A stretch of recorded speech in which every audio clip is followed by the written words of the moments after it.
Hey, welcome, ladies and gentlemen, to a new episode of DX Button, Season 3, Episode 35. I'm one of your hosts, Alejandro. With me is returning very special guest, Sebastion Mauldin from the Single Player Experience. How you doing, Sebastion? Man, I'm doing good. I am doing good. Just returning back from PAX West in Seattle, so a little bit of the jet lag, being tired of walking the mean streets of Seattle for about 4 or 5 days. But yeah, it's really good. Glad to be here. Yeah, I'm glad to have you here, especially because this was impromptu. Because for longtime listeners, Paul isn't here. He had a little bit of a family emergency that he had to go take care immediately, and kind of like the thing that I love the most about having to getting to meet you, Sebastian, is that I know that whenever that happens to Paul now, I have someone that can help fill up. It's happened already many times this year, like when he had to travel, when he had to do like that work trip, and then you jump in, and then it's consequently like I sometimes guest in your show. I haven't guested in your show for a while, and I know we're kind of working on the kinks to be able to do that from your side, but glad to have you here, Sebastian, and I can't wait for you to tell some of your PAX West stories. So. Man, glad to be here, and always glad to podcast with you, man. This is like, yeah, you're one of the homies that I always love talking video games with. Yeah, you're like, our podcast is kind of like, those bonfire and the Shovel Knight bonfire sequence of everyone just gathering around and talking games. That's how I usually picture every time that I have a guest or go into like a podcast game. That's how it feels like, just gather around, tell me the war stories and all that. But enough of that, because this is the X Bottom Podcast, or gaming podcast that posts every Fridays from 2 p.m. onwards, God willing. Available in the YouTube channel Escape Gaming, as well as most audio services around the world, Apple Podcasts, Spotify, and the like. You can find links in the RSS feed at tinyurl.com/escapegaming. If you enjoy our show, give us a like and subscribe.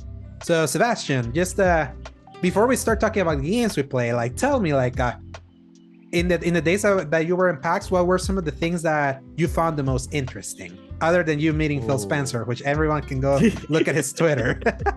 So yeah, it's like, other than meeting everyone, this was kind of like the conference where I really got to meet some really cool people that I'd seen for a long time, like the Gerard, the completionist of the world, the Phil Spencers, hanging out with some of the people in the or at least meeting some of these people in the gaming industry. It was also like seeing some really cool games, some that I knew of, so a lot of them that I had no idea existed prior to like setting appointments and behind closed doors. Which is the beauty of PAX, like being able to find those gems. That's what people say. That's the magic in the indie scene of going to that event.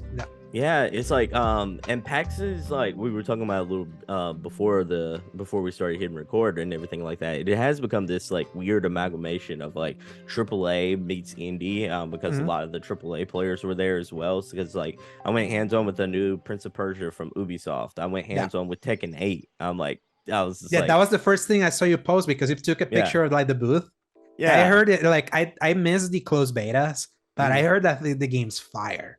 It's a fighting game. It's like, it is fire. Yeah, man, it is. It's really interesting, because I'm not even a fighting game kind of person, but like I was having fun playing the game. Like I was really enjoying myself. I was really like enthused and love some of the new directions they're going in with the game, because it feels like, even though I haven't played this game, I haven't played Tekken in like 8 years. It feels it still feels kind of like home cooking, where you kind of pick it up, but it still has that old feeling, but with a lot of new features. Yeah, I know that what separates Tekken from Street Fighter, kind of like from what I understand from the hardcore fighting community, is that Street Fighter is your technical hardcore fighting game, and Tekken is like somewhere in between, like that and Mortal Kombat, because Mortal Kombat is not quite as technical, even though it's gotten technical, but that's more known for the features, for the story modes and all that. And Tekken feels more like one that can be very technical if you want it to, but it's very easy to pick up and play. I remember playing Tekken 3 back in like the arcades, playing as the freaking bear Kuma, and doing the freaking flip kicks and all that. That's always what's been so cool about Tekken. And there hasn't been a Tekken game in 6 years, because the last one came out in 2017. Yeah, that long. Like the gaps between fighting games, like it's insane, because with Street Fighter, it was 7 years between Street Fighter 5 and the one that came out this year. So what else do you get to play? Man, I played a lot of really cool games. Like, let's see, some I played, everything from like Phantom Rose to Sapphire, which is kind of like almost like a persona, like a card deck roguelike persona game, which was really, really dope. I played let's see, the Sky the Scraper, which is like a skyscraping roguelike game. It's like where you're cleaning up the like skyscrapers, but it really has like a really cool, fun pick up and play vibe. I played Mario Wonder. Yeah, Prince of Persia. By the way, especially with Mario Wonder, that's like one of my most anticipated games this year. What do you think of it? Because that the direct that came out, I think it was last week, really showed me like finally an evolution for 2D Mario that has been desperately missing from that series. Because do you ever played the new Super Mario Bros. 2D games? Like I think the last what was the last one I played? I can't remember. I know I played Super Mario 3D World. Yeah, they did. This was the just straight up 2D one. They did the new Super Mario Bros. Deluxe Edition, which was like the port of the Wii U version that came to Switch. So, but it's been like the new Super Mario Bros. Like style of like 2D is like has been the same since they did it for the Nintendo DS in 2006. So it's just been stay. Yeah, it's like they did 4 of those games, but they're like so interchangeable. Like people say that the more inventive one was the last one, but they all look so similar that at least Wonder finally looks like, oh yeah, Nintendo's like finally like evolving their 2D Mario after not having done that for a while, and their own experiment in 3D World, which was pretty cool. So how was it? It was fun. I'm not the biggest Mario person, neither on the 2D side or the 3D side. But it was fun. It was creative. I will say, like, even though I don't necessarily know if like people are gonna get sucked into the story. That's not why you play these games. No. But like, it's not. But like, I think it has a lot of creative mechanics, at least for like the 30 to 45 minutes that I got to play. It has a real pick up and play factor, really fun. The levels don't feel too long, but yet they also feel like they are perfect. The platforming feels 100% there. It's like it's almost what you envision a Mario game to be platforming wise. You already like the next step of a very traditional thing. That makes sense for sure. I mean, the new features though, the new transforming features and stuff like that, you'll probably get a kick out of. I don't know. My only fear is like depending on how long the game is, that novelty of like transforming into different things might wear off. But outside of that, I think this is going to be a stellar game. A Mario game lives and dies by the level design more than the mechanics. So I'm really hoping that them taking this long to do a proper new one, because obviously we got Super Mario Maker 2. So people were like, no, you can make your levels. That's different than Nintendo actually being the ones that do the levels. And they're like, if we've had many conversations about Nintendo, the one thing that they nail about everything is just design. Oh yeah, so for sure. I really want to hear, like, because they after the direct last week, they came and said they were mentioning how this game has been like in development for like a little bit. They didn't want to rush this because they want to kind of give the developers just creative freedom, knowing that there was like no real like pressure of having to get this game out, that they're just gonna get it out when the time seemed right. And obviously the time seemed right with the Mario movie this year. So which has recently been overtaken by Barbie at the box office. Barbie's the biggest success of this year. Barbie's killing it, absolutely killing it. I will say though, like, this could be like a 9 or 10 out of 10 game, but this in like Super Mario RPG feels kind of like the swan song of the Switch. It does. We're definitely gonna talk about that later with that. So after that last direct from earlier this year, it just cleared that, especially after Zelda was like their last big canyon. It was like, it's like, don't expect anything bigger anymore. It's like, if you expect something big, it's for the next system, which people apparently saw now. So anything else that you saw in PAX? Yeah, I mean, like, Tekken 8, let's see, Tekken 8, I did get to go a little hands-on with the new Sonic game a little bit, which, the 2D one, right? Yeah, 2D, Sonic game a little bit. Veil of the Witch was a fun one.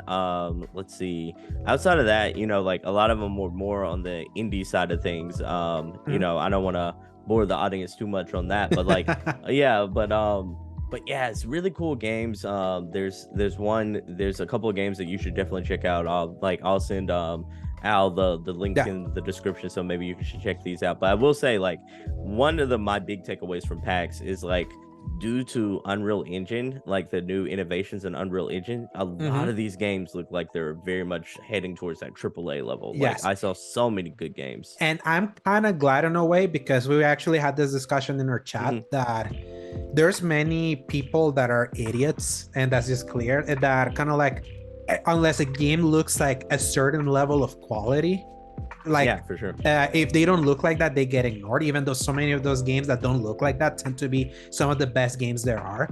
And the big worry has been that in order to achieve kind of like that level of precision in these consoles, it's like that budgets have gotten out of control.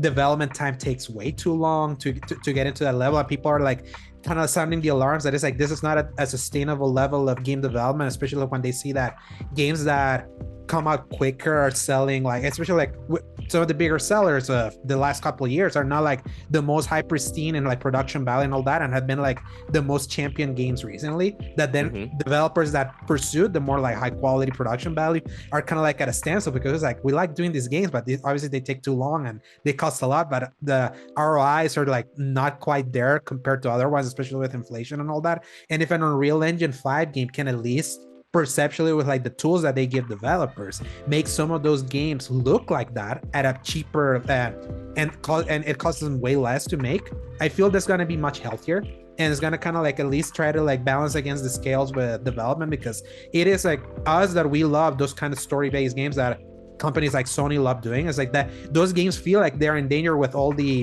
people, all the talk around them, like with the cost and all that. So that's kind of encouraging, even though obviously these games are not like overall super high quality. At least in perception, at least we know that the tools are allowing that. Like, to me, like the biggest surprise for me, like for that example this year, was Remnant 2. That was an Unreal Engine 5 game made by a team of 50 people, made in like three and a half years.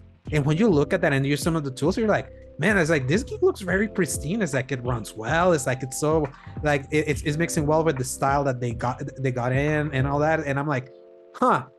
And this was a 50 and this was in a $50 game, so it's like technically this was a AA game, but it doesn't look like that. So if we get more of those games, then finally I think we can finally delineate what is AAA from quadruple A. Maybe this can now be like the new AAA, while we still get the more like cheaper fare in the AA space, but and more in between, because I feel like right now AAA is like being mixed together with quadruple A, and that's not good, I feel like, because it feels like everything's kind of like judged under the same caliber, and not everyone's gonna have the endless budgets of like the big guys and all that. So it's gotten one of those things to where like you know, like on us on the outside looking in, we're not privy to the budgets and everything like that. So I'm like, if it feels like if you are a marker to where you're considered a AAA studio, like we just hold you under those standards of like, if a game comes out that's quadruple A, so to speak, in that quadruple A budget, you're still held on those same, like the triple A's and the quadruple A's are still held under the same standards, you know. And it's not fair. But the reason why I brought up the Unreal Engine 5 thing is because like there's this game called Project Tower, which has like the gameplay of Returnal, but it looks like Uncharted 4, but like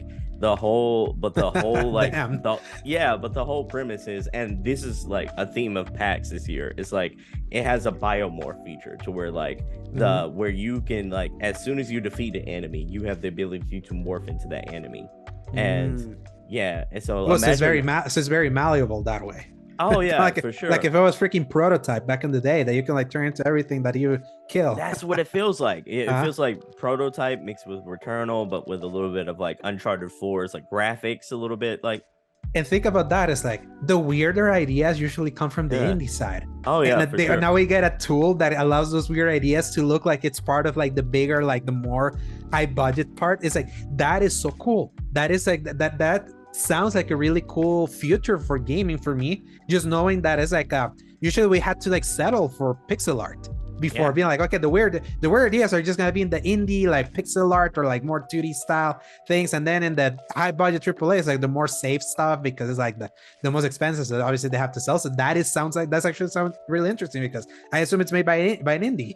Oh yeah, it is made by indie. It's a 4-person team from France, but like there's another game that was like, it is a complete pod racer game, and it's made in Unreal Engine 5, so it looks like a modern day, like almost, I wouldn't necessarily call it like it almost looks like a modern day Ubisoft game. I think that's the graphics level there, but it's a pod racer. And if it's made by an indie, like at least using a Ubisoft style kind of like as a base, I think that's good. I personally, I think that's good too. So it's a lot of cool things are coming out of like games, like PAX and such like that. You still do have a wave of 2D games and such like that. You're always going to have that, but like like games like Forestdorf, games like Pod Racer X, games like Project Tower are showing that Unreal Engine is bringing a lot of capabilities, like you said, to like smaller teams. Yeah, and I'm just glad because it's like right now I'm yearning for more new stuff, more fresh stuff. Fresh the good IPs. stuff that from fresh IPs. It feels like we're in that spot in the generation where we gotta get a few more of those that can then fuel us for the rest of the generation. So I was like, the more I hear about that, the better. Like sequels are always gonna. That's the thing. Like I will always play sequels for games that I enjoyed before. Like Spider-Man 2 is like one of my most anticipated games this year. A game I turned around in excitement for a while because I was like really not excited for after a little bit. But for extraneous reasons, where I want to kind of touch on after, because we're gonna celebrate briefly a game that turned 5 this year. But yeah, it's like the sequels are always gonna be there, but it's like there's always something cool about like a fresh new IP as a first, and if that fresh IP hits right. And I feel that's always gonna be gaming at its finest. Sequels are always gonna be great if they refine and like take leaps, but a fresh new IP that just hits. I mean, it's like. Sea of Stars, man. Yeah, Sea of Stars is phenomenal. And the thing, and the thing is that why I haven't played more of it is obviously there's another game that has been kind of like consuming time. And also when it comes to turn-based, I went on a deep rabbit hole with Final Fantasy, like the old ones that are turn-based. I know that. Yeah, so I was kind of like, okay, I committed to turn-based. I want to commit to this wave. But now I know that I love turn-based because I think we had conversations that turn-based has always been kind of like tough for me to crack back in after I used to play them back in the day. So right now that I'm kind of like in that wave, I want to just complete the Final Fantasy wave. But I understand that Sea of Stars is phenomenal. Just in the brief time that I played, I'm like, oh man, it's like I see that Chrono Trigger, I see that Mario Superstar Saga, like turn-based interactive. That also reminds me a little bit of Paper Mario. It's like they taken the right ideas and. It's just, but it's something fresh, new, and original, and modern 2D art style in a way that just looks so beautiful, like blown up in like a big screen. So, I forgot to tell you, I saw, speaking of 2D, I played Persona 5 Tactica. Oh yeah, the one that's coming out in November. How is it? Yeah, it's really good. It is very much like. It is very much fire. It does feel like Fire Emblem in a lot of different ways, but yeah, it's Fire Emblem Persona, basically. Yeah, I really got a good impression of it because like it is. I love that Fire Emblem gameplay, but I also love like the fact that it still feels like Persona 5. It feels like they could. Yeah, it still has the style and like energy and kind of like just that the wild kind of like presentation of Persona. Yeah, it feels like they could make like whole. It feels like they can make like whole games out of this, where it's like you can make like Persona 5, and then this could be like Persona 5B, so to speak, to where like the story is very similar. And technically, they already had that. They even had the kind of like the Dynasty Warrior style Persona 5 Strikers. So and they also had the dancing game. But I don't know if 5 got a dancing game because I know 3 and 4 got the Persona 3 dancing all night and all that. So I know they like experimenting, but Tactics is like such an underserved version of turn-based currently that anyone that's gonna throw the Tactics out there is like, you're already like earning massive points because so many people are telling Square Enix, please remaster Final Fantasy Tactics, because that's kind of like an all-time great Tactics game, and they're slowly just bringing old stuff back. But while people wait for that, then like getting someone else that gets into the Tactics genre, and especially on something as popular as Persona 5, even though a lot of people are like, yeah, Persona 5, yeah, it's like we've had our time. We need that Persona 6 now, like something that is different. But I'm like, I look at how Persona 5 looks, and I'm like, there's nothing else in the market that looks like that still. Yeah. So I feel that's still like that is fresh. I can imagine the people that play through Persona 5 and then play Royal, that's like 200 hours. Yeah. I can imagine them being like, yeah, I think I've had my fill. Obviously, anyone's gonna have their fill after playing like 200 hours of something. So that would make sense, but let me tell you like how it feels like after playing Persona 5 Tactica. It almost feels like they've hit that point to where like Atlas has now found like a strategy here to where like the Like a Dragon games are currently doing, to where like they have like the native Like a Dragon games now, which are the brawlers, which used to be the Gaijin one and the Ishin one that came out earlier this year. There's a Gaijin one that's coming out in November also, and then just traditional Like a Dragon. And then this kind of feels like Atlas's version of that, to where like this is now like I can see them doing this for like every time there's a Persona game, to where there's a Tactica style game, and then there's also like the native Persona 5 game. Yeah, keep it fresh. Yeah, keep it fresh, and also like you hit them with a 1-2 punch, and it's very different styles that appeal to kind of. Some of it may have a little overlap, but a lot of it's going to be different styles, because not everyone likes the Fire Emblem style, and everyone likes that straight up Pokemon turn-based style either. So I'm like, it's kind of the best of both worlds. Yeah. Do you remember the South Park games from Ubisoft? Yeah, Stick of Truth. And, Stick of Truth, and that happened. Like, I liked Stick of Truth a lot because it was more turn-based, like Paper Mario style. And then I didn't like Fractured Butthole as much because it switched more towards that Fire Emblem style of like grid-based like moving. It was I still beat the game, but it was like it didn't stick with my mind as much as the first one. Also, the first one was just it's funny. It is wow. Yeah, absolutely wow. It's still to this day, I'm amazed that they were able to get away with the things that game got away with. It's like it's still the most audaciously outrageous game I've ever played, and raunchy as hell. But oh man, I also played Grand Blue Fantasy Relink as well. Yeah, that's the one that recently got delayed and was at the that was at the 2024 is what they told me now. Yeah, that was at the showcase, at the PlayStation showcase. I remember because I saw a reacts to that. That was RPG. That was an RPG, right? Yeah. It's an RPG. It is very much. I would probably consider it more closely aligned with maybe like what is the game? What is the game for Nintendo? The Xenoblade.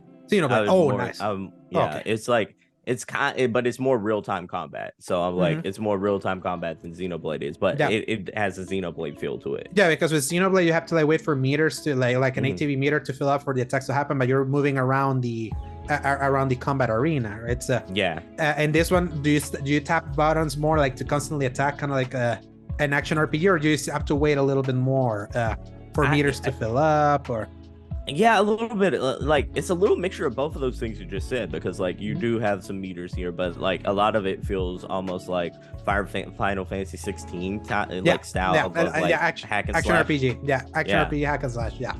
Yeah, I love so that. I'm like, yeah, and I mean, I didn't know this also had 4-player co-op. That's one thing I did not know. But yeah, like, that wasn't made clear in the trailer we saw. So no, I thought it was just you can't, like the PR person did say, hey, you from I think it's Psy Games, like did tell me like you can play this completely solo and then switch back and forth between different characters, but this game is also like 4-player co-op as well. Yeah, and that's the thing, like I'm all for 4-player co-ops. It's like I wish more people would know to differentiate a single player game that has multiplayer to like a live service game.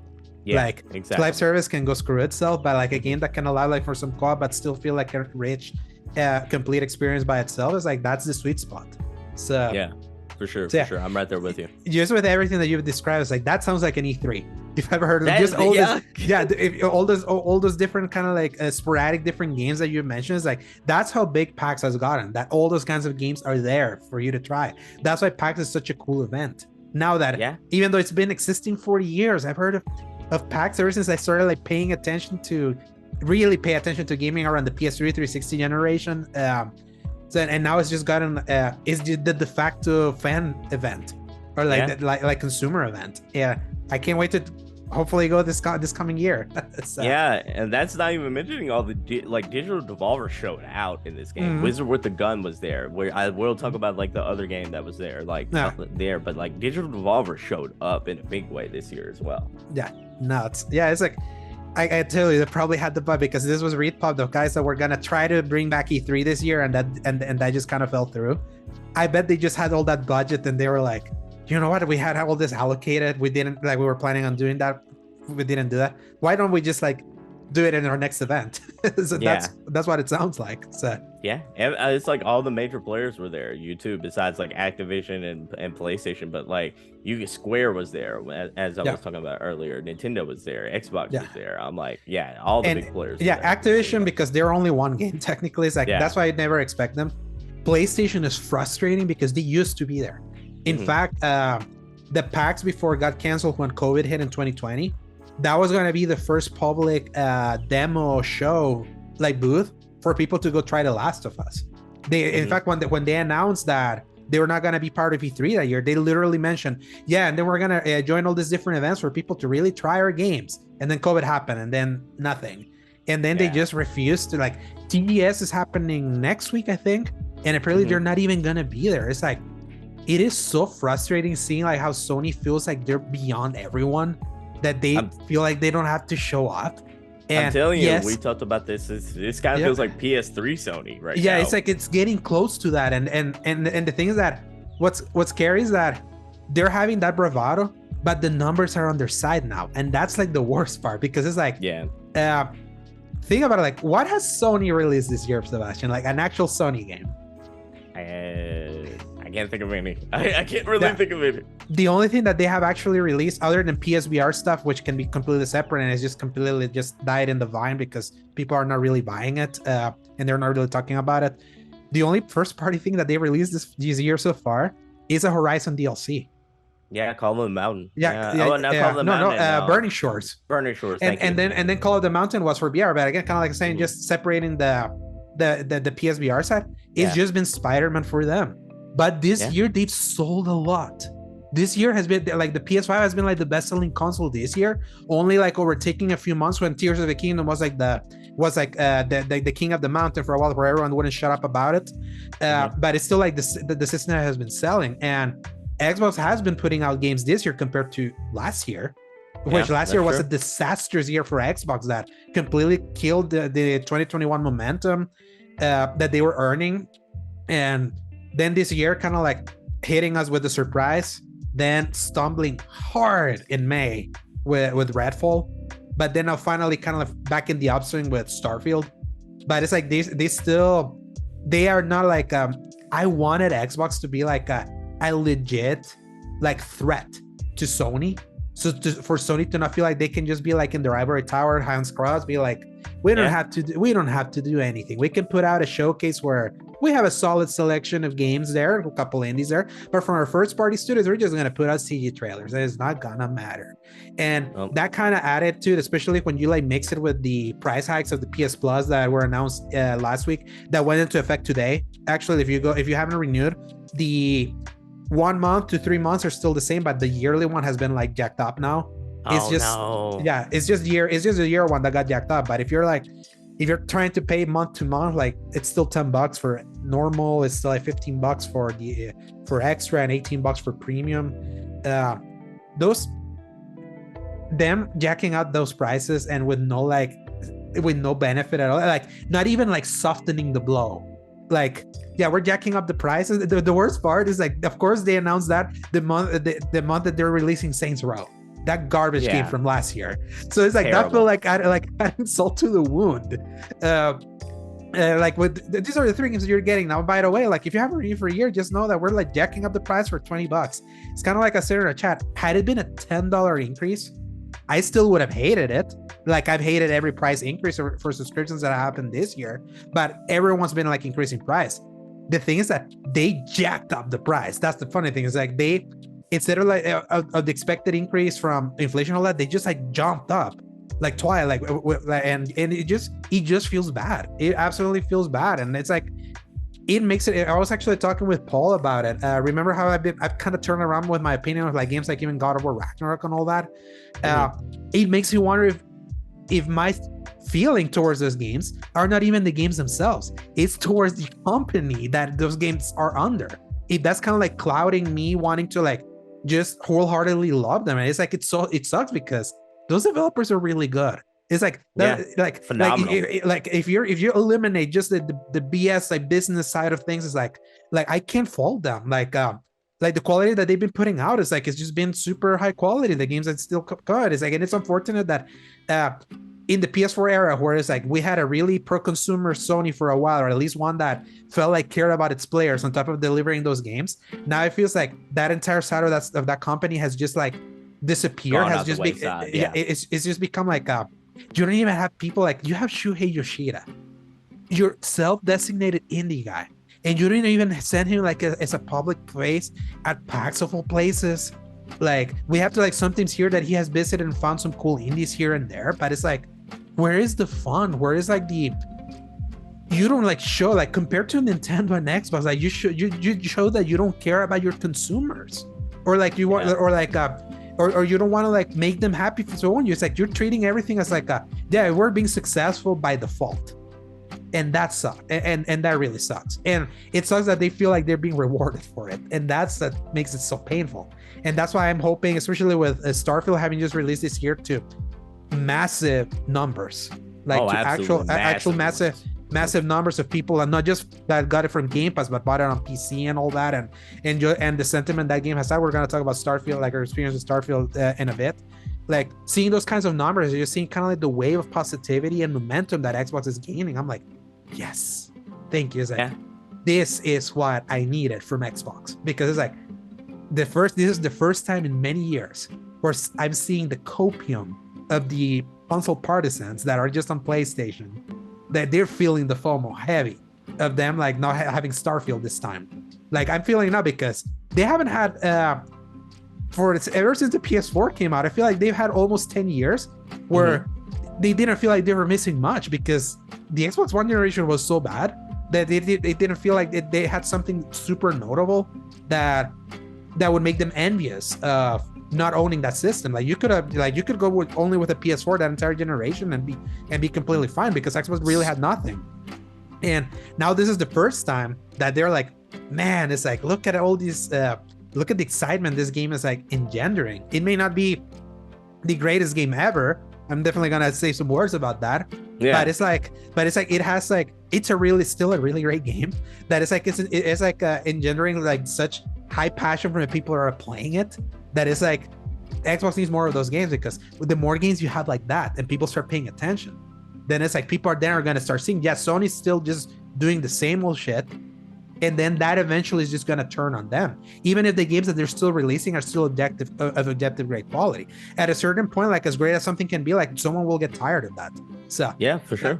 So that's why like I'm really happy for Xbox right now having their moment, the moment that they're really having a Tears of the Kingdom moment right now. Like they're really having it, even though it's not reviewing like that game did. No. Like not even close. And there's consternation with some of the reviews that came out of that thing. It's still like in overall aggregations, it's still like among the year's best. It's just 1 point beneath Final Fantasy 16. That was the big moment for PlayStation this year, and that was a big moment. It didn't, sales wise, it's not like this massive game that it was, but it was also a big moment, like a big exclusive that Sony had. So it's like everyone had their big moment, and now Xbox finally had a legit one, because the last big moment they had, they face planted Redfall. Okay, let me ask you a question. Like, what do you think the reception would be like if Starfield was of the level of like a surefire game of the year contender? Because I that's why I'm wondering, because like right now we've been so hungry for like Xbox to have a Bethesda game, and for Xbox to have this really good win. And for the most part, this is a really good like game. It's just this feels like a B style game. This doesn't feel like it's an A tier level game. It's like when you look at it objectively, it's like there's games that look better, there's games that run better, there's games that in some places are written better, but I feel like Starfield there's something that, despite that, the Bethesda magic is there. There's like the allure of what those games can be, and the kind of like player. It's kind of like similar with like what were the big things that people really praise Tears of the Kingdom for, is like the player, like the player empowerment, and to them to feel like the way that they go through that world is like very tailored to their experience, and how, and the way they experience it was their way. And I feel like Starfield kind of touches on that. It's just missing on the polish a little bit, but that's just inherent for Bethesda. I feel like the fervor is there for like a game that is like top tier, like just seeing the moment online of that thing, especially just how many sales that game got in pre-release, just in the early access, that it was charting. Like it was charting over at the UK. That's like you're paying for like the $100 edition. So it's basic people buying $100 editions of that game, or just paying the $30 Game Pass upgrade for that thing. It's like just like I feel the fervor, like we're seeing an idea of like what that fervor would be.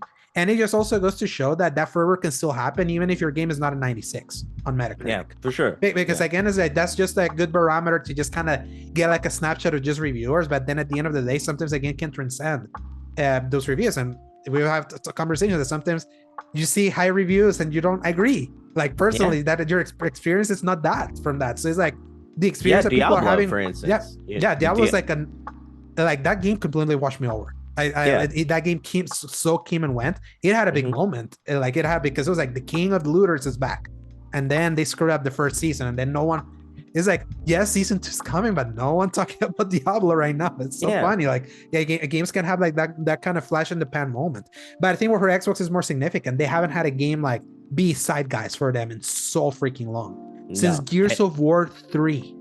Halo Infinite was supposed to be this. Like whether or not like we want to just admit it or not, like Forza Horizon is like a premium level game. It's just no one's going to talk about a racing game like that. Yeah, exactly. It's like it can be the greatest it is the greatest racing game it can ever be.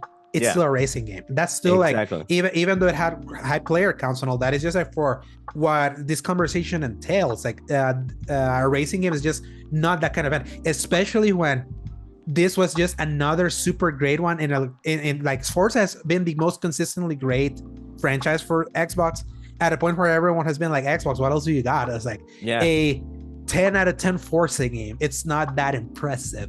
Because it's not like it's not the tide changer.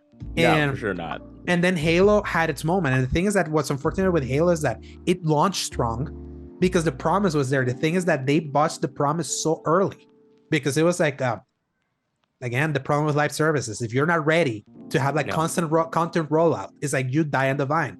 And that's what happened. And that's what happened with that one. Even though now Halo Infinite is finally at a good spot, it took like a year and a half. And then at a certain point, you only hear, oh yeah, it eventually got good. And you're like, it got good. I'm gonna tell you, like, the worst thing that happened to that game is like them not having Forge at launch. No. Like especially like with the social media era that we're in, and people creating their own little things. That was the biggest, most glorious fumble ever. Because it's like, imagine Forge, the tool that will give you infinite content in between your like content droughts, because players are that creative. They were gonna build a bunch of stuff, and they made the best tool. The fact is, because they got too ambitious with this Forge tool, they didn't have it ready at launch, because originally Forge was gonna be part of a bunch of stuff they were going to launch until like a few months before launch. They were like, oh yeah, we're only launching with the campaign, we're only launching with the multiplayer, co-op will eventually join in, Forge will eventually join in. It's like they use the live service excuse of like trying to launch. It was basically an early access game that's not feature complete, and it lost, like, it had 20 million players at launch. Imagine if I had that. It's like that was the biggest blunder. Conversation would have been completely different. And it's so unfortunate, because now it's like they stroke out with Halo after three Halo games that had initial promise that then like just fizzled out. It's like Infinite should have been what was like, okay, this is your last shot to nail it. This is the last shot for you to like hit what people want. It's like, back to the Master Chief, the graphics looking like harkening back to the original Halo. So you're like kind of like tugging at the nostalgia of people of like what was the era Halo that you used to look like, and then the promise of more, and then that promise is completely out the window. And now it's like just like a multiplayer game that's just slightly been updated with its seasons, but it's like it just exists. Like Halo Infinite just exists, and for Xbox, your flagship title just existing It's like if a Mario game just existed or if The Last of Us just existed. So No, it's like that's terrible. Yeah, Absolutely it like in perception wise, it was just terrible. And I feel like Starfield at the very least, because it's not tied to any of that crap that could like bring it down. It's just the game. It's having that zeitgeist moment that I feel like because it's been relatively well received, it's gonna just keep building. Like for when more people play it, when the mod scene that it's immediately there, like over on PC, like are gonna start like adding like kind of like we were talking with Forge. Like the mod scene is basically the Forge of Bethesda styles of games. Is like the people love that. This is why Skyrim kept so alive forever, because people were just like messing around with that game through mods and all that, and even Fallout. So it has finally that moment, and I just hope that this is Xbox always starts momentum and then they just fumble it. They had momentum earlier this year with Hi-Fi Rush. Redfall completely obliterated it. Oh yeah, so it's like they had the momentum after 2021, after being the only out of the big three, the only one that released games in the fall, from Psychonauts to the Microsoft Flight Simulator to Forza 5 to Halo. It was like they actually released it. Whether you want to give them praise or be like, it's still the same all as just Halo and Forza and all that.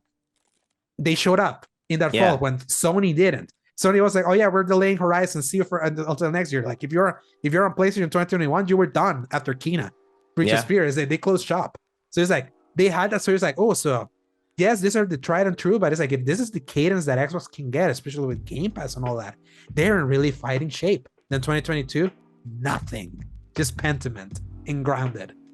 Let me ask you a question, because I'm curious. Like you've spent a lot more time at Starfield than I have, and I know our first story is about like Starfield topping 1 million concurrent players on launch day. So kind of to tie into this, it's like I love that Starfield is having its moment right now, but I'm one of those people who just jumped into Starfield because of PAX and everything like that. Didn't really get to jump in. My impression almost like 4 hours in is kind of like mixed, because like I love it, and then I also think it's like it feels like an old game. Yes, I tell you, it's like the first few hours I was playing this, I was like, oh no. I was like, the beginning, like we can start, like we can jump straight into like our because I've been playing it for 34 hours. I checked my clock yesterday. So you're just starting. Is like the early hours of this game are not good. They're like they feel awkward, no energy. It doesn't have the magic you expect out of like a Bethesda game. That it doesn't have the walk out and like the get out of the vault moment or get out of the cave moment of like a Skyrim or something like that, where then you see that door, because everything is like so segmented, and then it eventually hits you that the grand adventure that you want out of Starfield. Like, even though this was demo, like I actually went back to see the direct. It was like, if you wanted No Man's Sky, this is not No Man's Sky. This is this is not No Man's Sky. It's like, this is a game where like space exploration is divided by endless loading screens. Oh my god, I hate it. Absolutely hate it. Yeah. Loading screen to get into your ship, loading screen to go into space, loading screen to go to a different galaxy, loading screen for this, loading screen for that. It's a game of grand scope, but it's also very small scale. It's like it's grand scope in like perspective, because there's a lot of content that you can do in this game, but how you go through that game is very like small scale. It's like it feels like old school Bethesda style RPG, where it's like it's not that as seamless of an open world as even something like Cyberpunk recently. A lot of that game felt very seamless, even though some sections were separated from a loading screen. It wasn't everything. A lot of this game is separated from a loading screen. So it has that thing that when compared to everything they expect from a game right now, that's where it's lacking, especially because the early hours of that game are really rough. If you're feeling like you're not vibing, you're not alone. Me and Paul felt the exact same way. In fact, my biggest red flag was when you start flying the ship and you see those controller, you're like, oh no. It's like, these controls suck. It's like Elite Dangerous, but worse. But this is also the Bethesda game where usually people say this, like, you don't play Bethesda games to do the main quest. You play Bethesda games to live in the world, do the side quests and all of that. This is the first one where the main quest is actually legitimately good. Like it's yes. Does it get better? Because like it does. Because like at the beginning I'm like, finding all these things, like, okay, I'll just to let you know where I'm at, like right now, very briefly, like I just came back from finding the guy like who went to Venus, went to like so many different solar systems, and then you grab his fragment that he was using as a hood ornament, and I've just brought it back to Constellation. So I'm like, that's exactly where I was at before we jumped on this episode. A lot of that game is about you finding those artifacts. Like a lot of that. Like, have you gotten your powers yet? I'm trying to remember. I don't think you have your powers yet. So I don't have the powers yet. And then like another thing that I wanted to bring up, like, here's something I love about Cyberpunk. And I know this, I'm not trying to just say one's better than the other yet, because I haven't played a whole lot of Starfield yet. But like, when you complete a quest in Cyberpunk, they just give you a call and say, thank you for completing the quest. I don't have to go back to the person who completed who gave me that quest and basically cash in every single time I complete a quest. It's forward thinking enough to where it's like, oh, it's futuristic. I can just say, I can call this guy and say like, I completed the quest. Just wire me in the rewards and all that. It's quality of life. Yes, exactly. And I'm like, Starfield doesn't have that. I have to go way back across a different solar system, across 8 different like load screens at that point, and then go find that person, and then go cash in on every single site. Yeah, until you have the final conversation with the quest giver, and then it gives you the either credits, it gives you like the big XP gains and all that. It's very old school that way. It's like Starfield doesn't have quality of life that you expect from a game.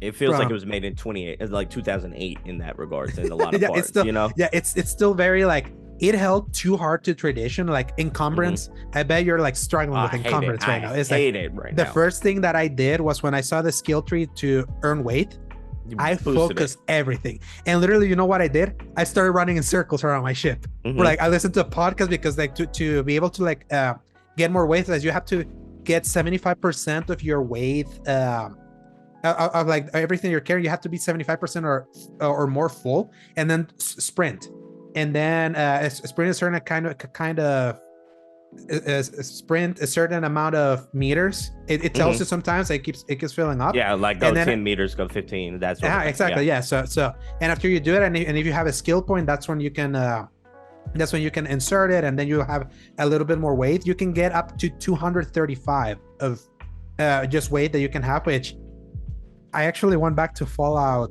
4.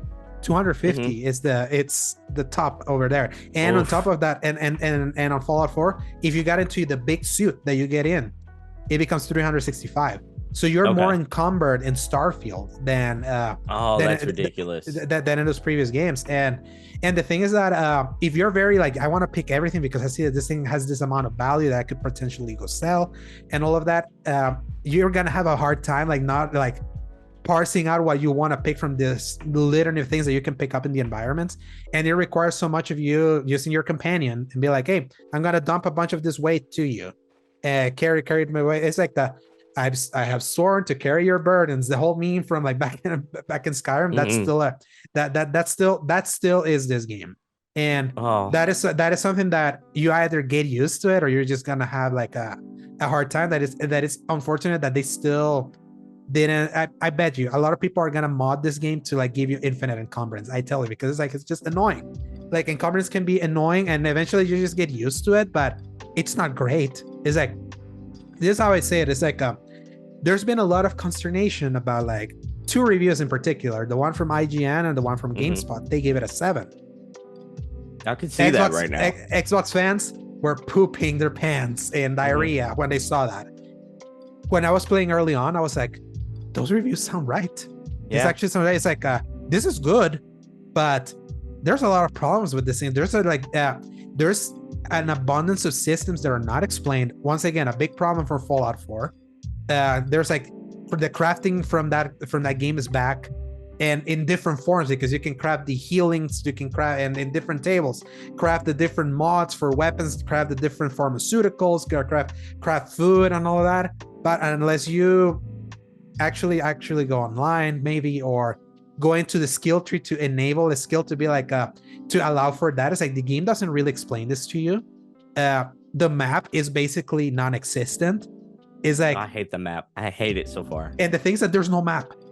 How that got through, blows my freaking mind because there is maps in the Pip-Boy, in the other games, and even when you're like in dungeons, it's like not super detailed, but at least you know where to move to different places.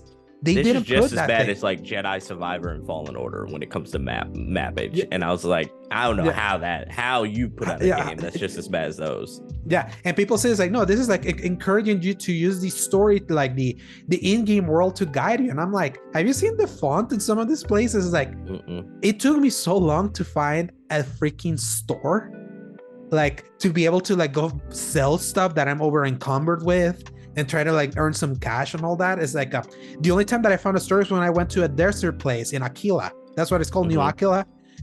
It's a place that at the very least, because of how it's designed, it feels like what's the city from Fallout 3 that has the bomb? Metaton, I think it's Metaton, yeah. It feels more like Metaton. So it's like at the very least, it's not overly designed. You can see like a store is called a store, and you can go in and sell this stuff. And I know there is like a certain coolness to be able to just guide yourself through the world, but it's like it feels like a bunch of quality stuff that used to be there is not in here, and that is unfortunate because what it makes is that I tell you, it's like if you're feel surprised if you want to bounce early on. It's like this game has a really rough like onboarding. It eventually though it clicks. Like eventually when you start doing like some of these to me, where the moment it clicked was when I became a deputy at New Aquila.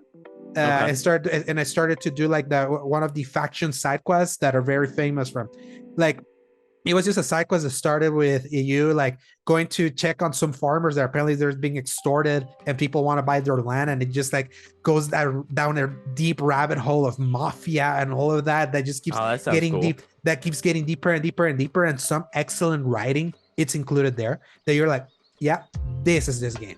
This is what I love about a Bethesda RPG. It's like that. And here's something that I have to give them credit for. I'm running a big persuasion build. So many places that I talk my way out of. It's like the game is like, it reminds me a lot of the Outer Worlds, that if you like play your cards right with your dialogue and all that, like, you can walk unscathed out of so many places. They have included that here. They have made the fantasy of you role playing a specific role like feel tangible in the conversations you're eventually going to have in some of these quests, but you start seeing them much later. That's like eventually after everything starts clicking for you, that's not going to become apparent. Do you remember what your 3 perks were when you pick your class?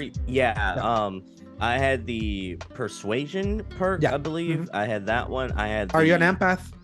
Because I became an empath. Yeah, I'm an empath. I probably should have, but no, I did persuasion perk. I did the fan, the guy who was the fan. I did that one. The blonde dude. Yeah. And then I did the one where I have a huge bounty on me. Okay, so you became like a scoundrel. You become like a scoundrel, like a scoundrel. Yeah. Because I was just like, if I can be like, I was thinking to myself, I'm like, I'm gonna make a character that's basically like Star-Lord, and that's what I was thinking. He's part scoundrel, part persuasion. Eventually, how your quest will go based on, because depending on those perks, that's the kind of interactions you're gonna have with people. Okay. That you will have those bounties. You're gonna be like pursued across the galaxy wherever you go. That's gonna start playing out. The cool things about this game eventually sprout, and that's a problem because it's like it doesn't start great. It just doesn't. And it took me after like it really took me 5 hours to be like, I think I like this, because it was the first night. After I played for 4 hours, I was like, okay. Just the fact that it's a space game, that is kind of carrying me through, because I always said I wanted a space game. So some of the idea is still there, but obviously it's like, it was a very, but I tell you, it's so funny because I was actually having this talk with Season Gaming yesterday. As I was pursuing, because eventually you're going to open quote unquote side quests. That's how you get your powers. I did so many of those that reminded me a lot of Preston Garvey from Fallout 4. Be like, we have a settlement that's being attacked. Go help them. So like, if you just felt like that it hit a burnout moment, I was like, oh god, I got bored of this already. No! I hit that moment. So I was like, do you know that the only Bethesda game that I beat in is actually Fallout 4? I never beat Oblivion. I never beat Fallout 3. I never beat Skyrim. New Vegas is Obsidian, but I never beat those. eventually I feel like those games lost me, lost me, or I got distracted with something else, and then I just decided to play something else. And the reason why I finished Fallout 4 was, on top of it feeling more like a shooter back then, not a really great one, but it felt like one. I wanted to force myself to be like, no, I gotta finish one of these. Like the other ones have just escaped me.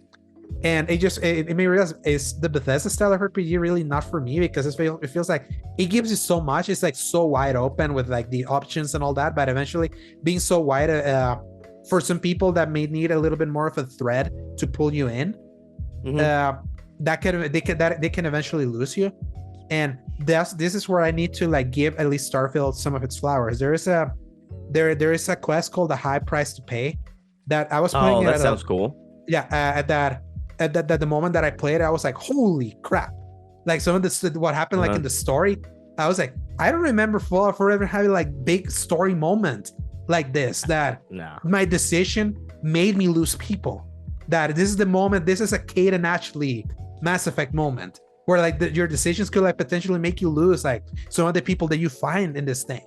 That I'm like, okay, and the story has taken an interesting turn, like into the more do you watch Interstellar? Like when it started getting a little bit weird, so it feels Interstellar weird now, like especially in the space science of it all.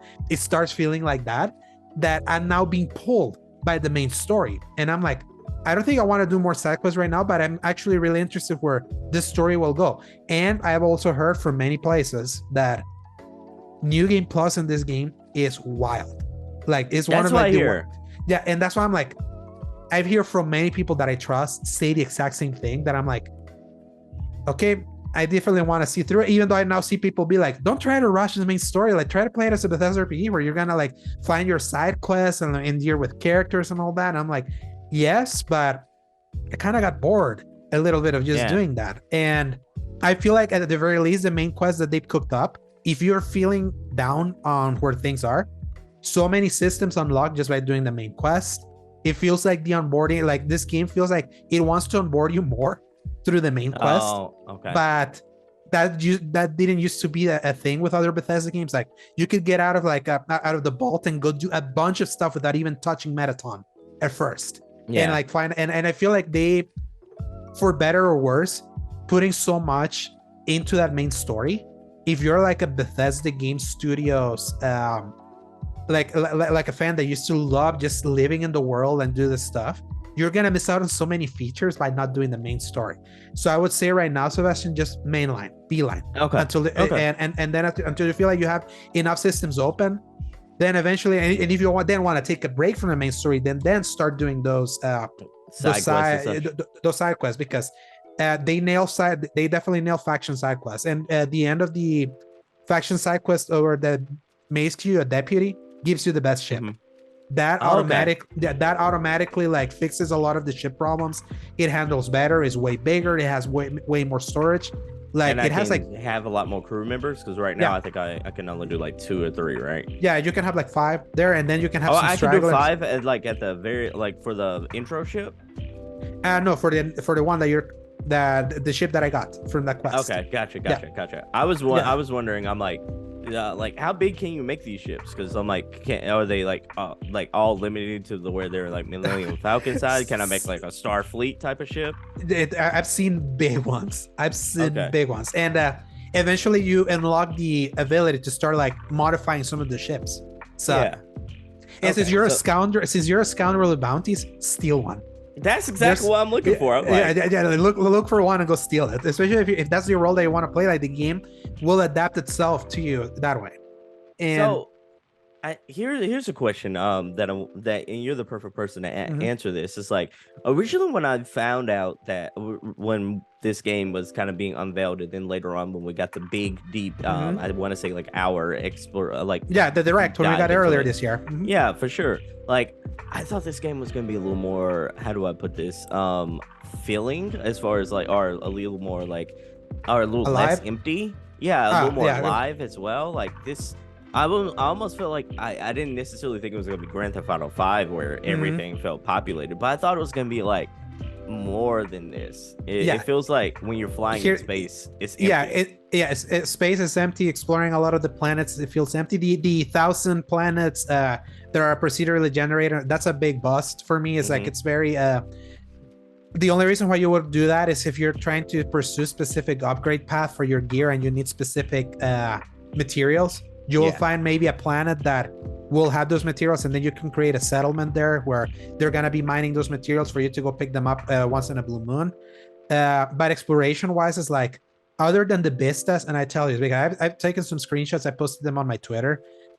Visually, when not looking at the faces of people, I feel this is definitely the prettiest a Bethesda game has looked from like from an art style perspective, and sometimes kind of when the lighting just hits right and you see like you see the skyboxes and all that. There's like a real sense of beauty and just like seeing space that then immediately can be dashed by like a really awkward facial animation, which by the way, their facial animations are still the best that they've done, but it's still like, compare that to Cyberpunk, it's like you definitely feel like, yeah, it's like it's the best. If you like isolate a Bethesda game from everything else, it's the best one of their games have looked. It's just not like a top tier game, like when compared to everything else.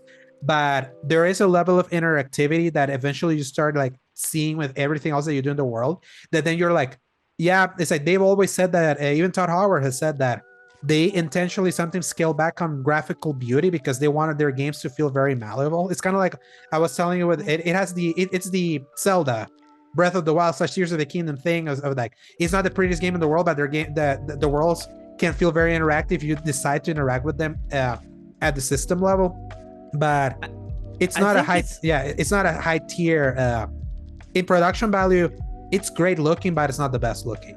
Like it's there's also like a little like a part of me that I can't help but to compare it to an experience that I had earlier this year, and that was Baldur's Gate 3, where like the characters look better in Baldur's Gate 3. That's it. And you are 100% right. It's like Starfield got Fallout Forward in that in 2015. What was the big RPG that took the world on fire earlier that year? The Witcher 3. Oh yeah. What is the big RPG this year that took the world out of like it cut the world like off base, like shocking people with how good it ended up being? Baldur's Gate 3. So it's like, and it's weird because like okay, so I can do something bad to somebody in Starfield and they don't react. They might react in the moment, but then like when I talk to them again, it's like I didn't do anything to them. They have that predetermined like, and then it will bug out, like it happened to me, that I've been playing at Goody Two Shoes, and then one of my companions suddenly got mad at me, and then I needed to persuade him to not feel bad. Like if he was acting like if I had killed someone, even though I had been playing as good. So it's like it bugs out that way sometimes. So it's like it feels weird in the eve of, I didn't play Baldur's Gate 3, but I've seen it. I've seen the incredible amount of writing that Baldur's Gate 3 has to adapt to every freaking decision that you make, like legit, in a way that in Starfield eventually gets there, but it's not even remotely as deep as that game. So it's like it releasing in the eve of that is like the only way that Starfield like comes out ahead is if your preference is something more active as a game instead of like dice rolly CRPG and all that, turn-based and all that. I get that. Yeah, it's like the only way that the Starfield kind of comes out ahead in the RPG realm, and also the idea that eventually space exploration kind of gets really alluring with the sky vistas that you get. It's like I became a photographer with this thing. I was like sending Paul so many of those screenshots because eventually it's like there's a certain beauty that you can find in the game that is like, in screenshot form, it's like, man, it's like this, the sun's rising in Mars, like the beauty of how the colors mash together is like, it feels magical that way. But it's in the little details that this game lacks. Quality of life and prestige and pristine.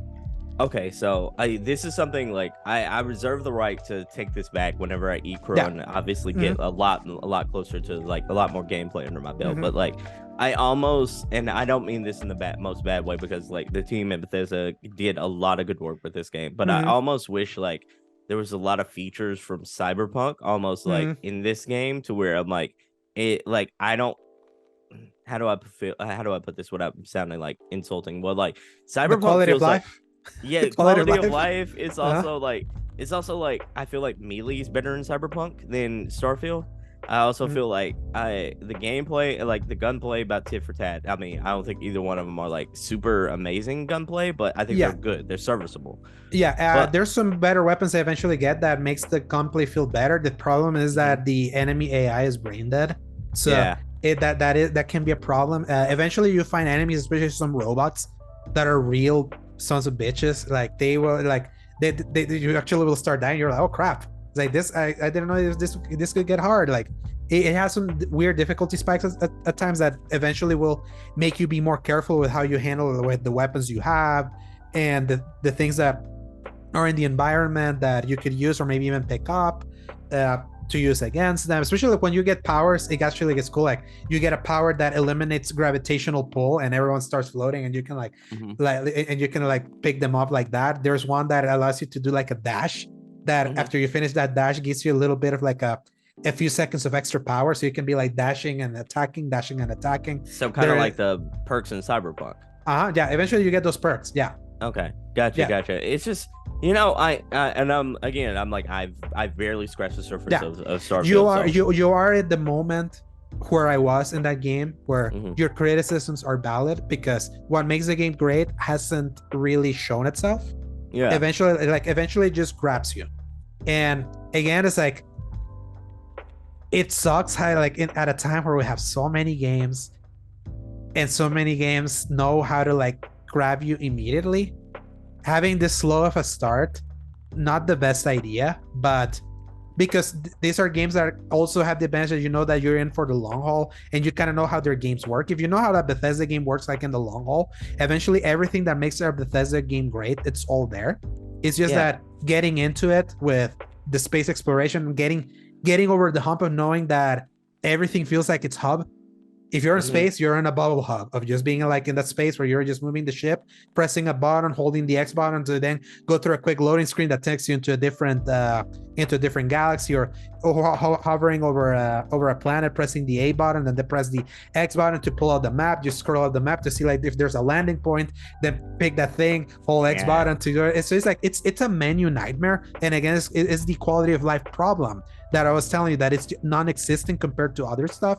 But when it comes to sheer role playing that eventually the game lets you live in, I'm starting seeing more with some of the decisions that I made that have opened entire new side quests that I wasn't expecting that I was gonna open.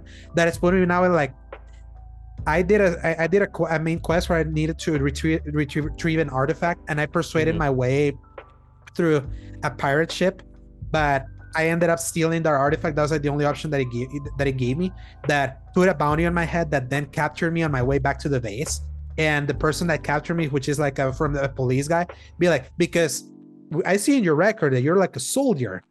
I think you're pretty good at following orders. How about if I recruit you so you can go infiltrate this pirate, the most scummy pirates in the galaxy, and then you're gonna be like a double agent that is gonna report to me so we can like bring that down. It's like that happened based on the decisions that I made, and these are the kind of emergent story moments that, while not Baldur's Gate level, it's still like it's still in the Bethesda level that still makes it your experience. And with combat that eventually starts feeling better with the guns that you get, and mixing it with the powers and prettier planets that you start finding and all of that, eventually it starts delivering the experience that I remember was promised at the Direct. A lot of that's the thing. Like if you go back to look at what the Direct was back in June when we saw it, it's like a lot of what was promised there. This is that game. Yeah, it's not more or it's not less. It's unfortunate that quality of life that should have been there is not there, because it could have made the game better.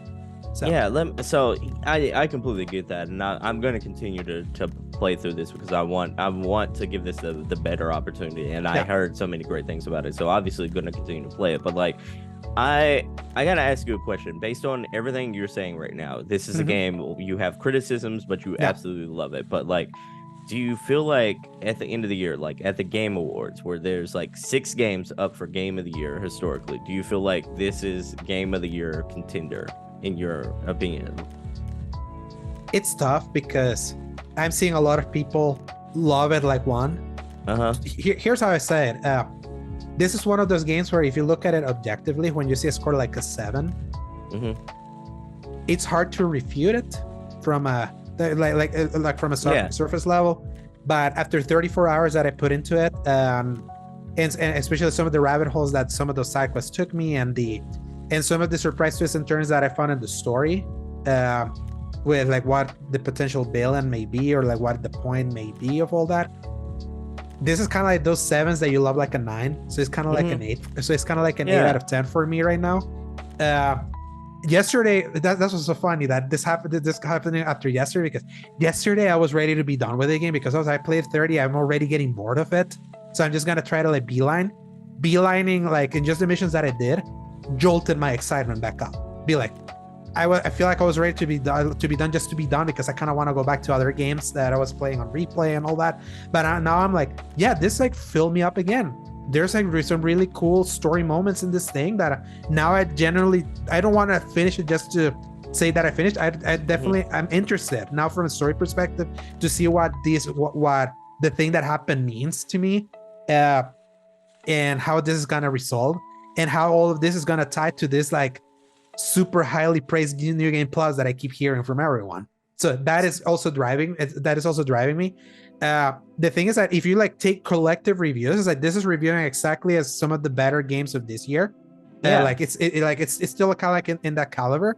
So if you're just on Xbox, I feel like you have a gun that you could put it there, but I don't see this winning Game of the Year other than being like a personal favorite. Do you see this being in the top 6 though? When they announced the Game Awards and nominees, because you and I have have a pulse into the industry, but like so like the industry is voting, and that's how they decide these nominees. Like if you're thinking like if this was last year, if this was year before, we could say like, oh, this has a clear case. But like this year, best year of video games history. Do you think this is in the top 6 of video games right now in the industry? Whew.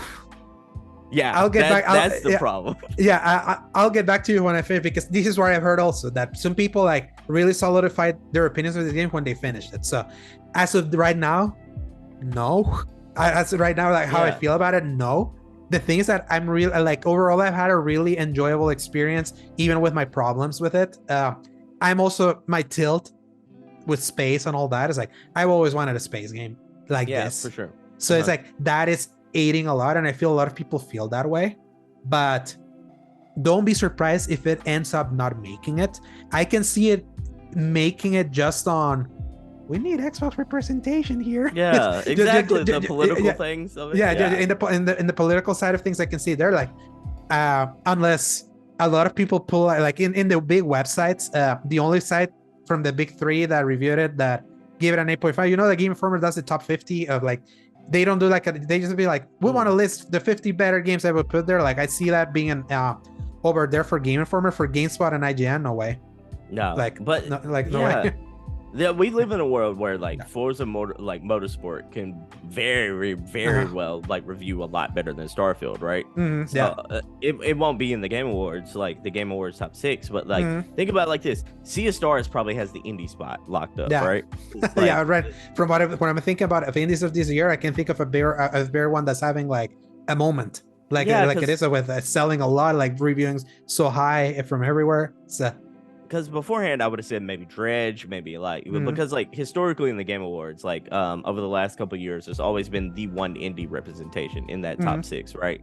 You know, like whether it be Stray, whether it be like different games like that. But like, so if we count down, like, okay, so Sea of Stars got 1 spot. We for sure can say Tears of the Kingdom's got 1 spot locked up. And Baldur's Gate and Tears of the Kingdom, just on the fact that they're both the 96 of both OpenCritic and Metacritic, just in reviews alone, it's like it ensures their spot there, and also receiving 10 out of 10s in some of those sites. So I can see it. It's the other 4 that are interested. Like for example, 3 spots. If they only do 6 spots, we only got 3 spots left, fam. What are we?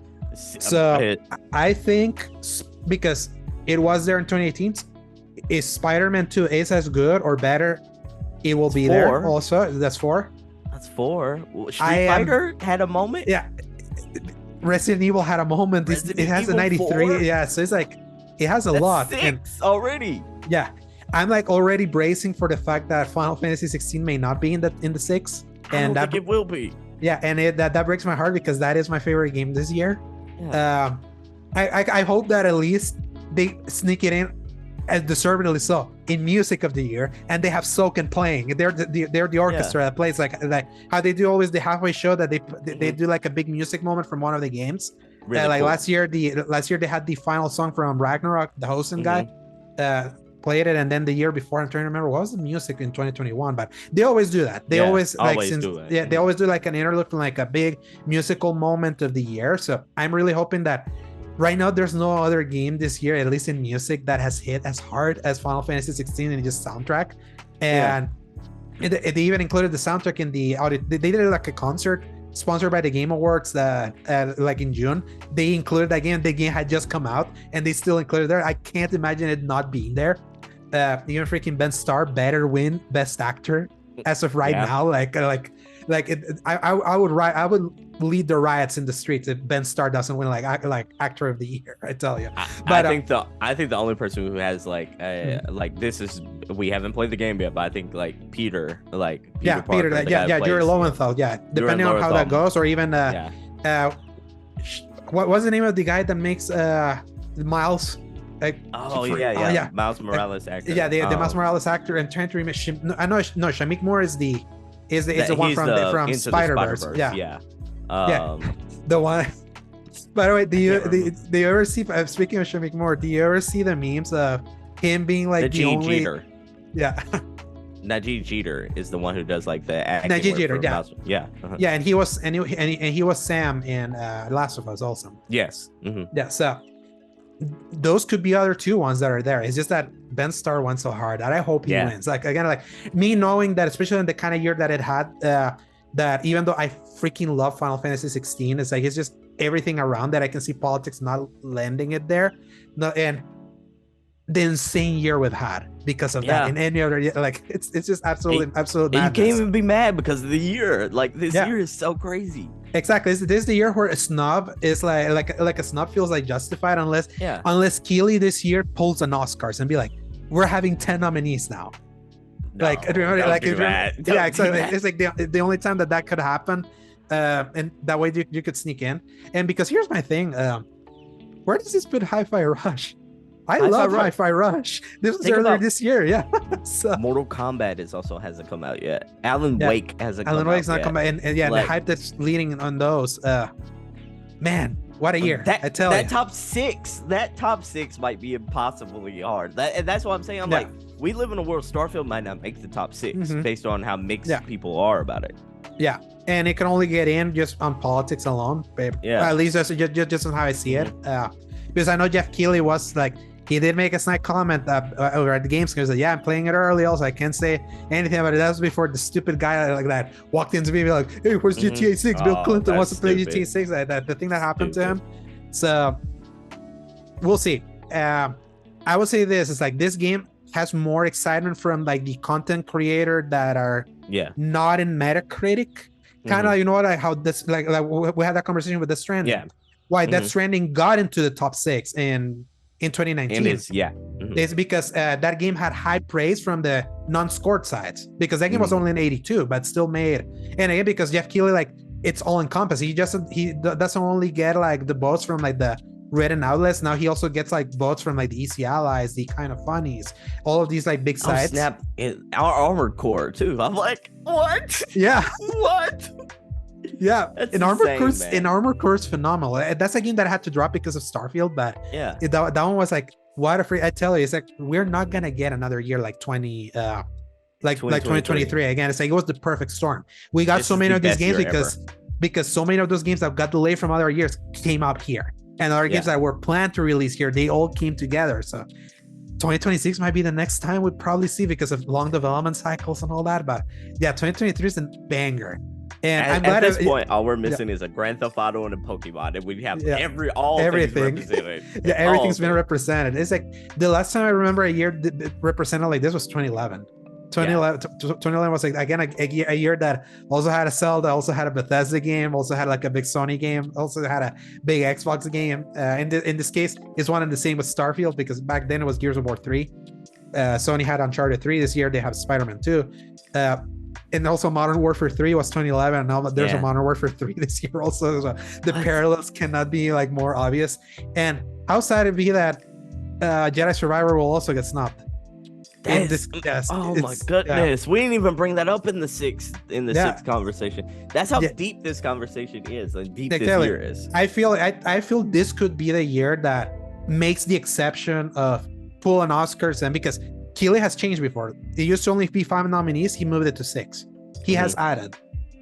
Will he add maybe an extra? Yeah, so that's the thing. Like, he could. No one would object because that's it, because it's a year overflowing. Be like, we're gonna make an exception. We gotta like talk about a bunch of these games.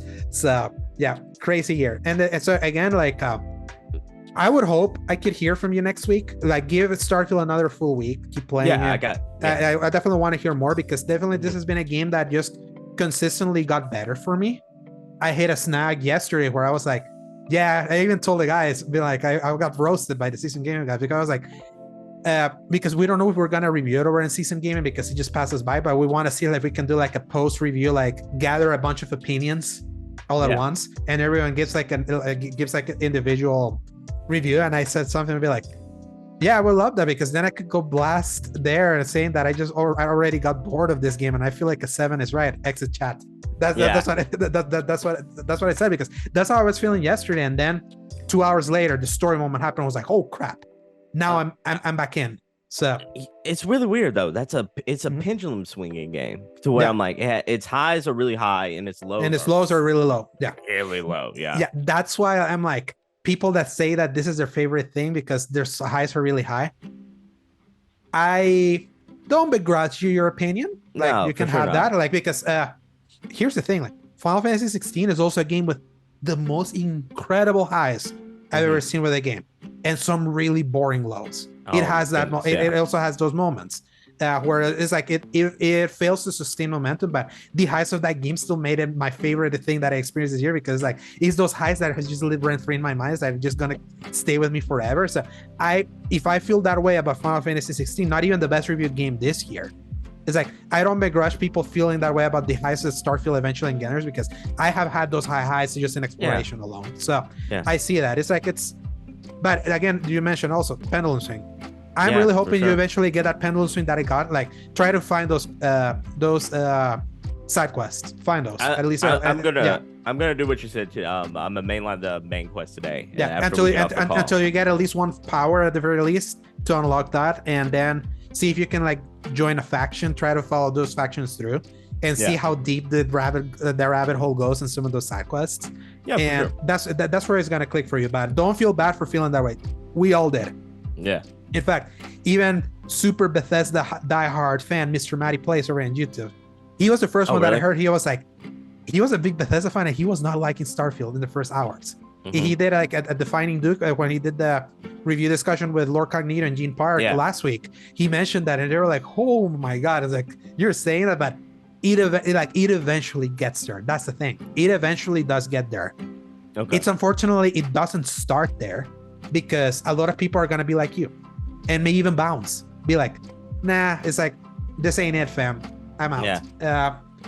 I almost was that until like it slowly started to be like, I'm actually like vibing with it. This is a game I tell you, like, at least in the until at least yesterday, where it didn't happen, but before that I was like falling asleep late playing. I would be like, yeah, I'm gonna like explore another planet, let's see what I can find, or more, I'll get another power.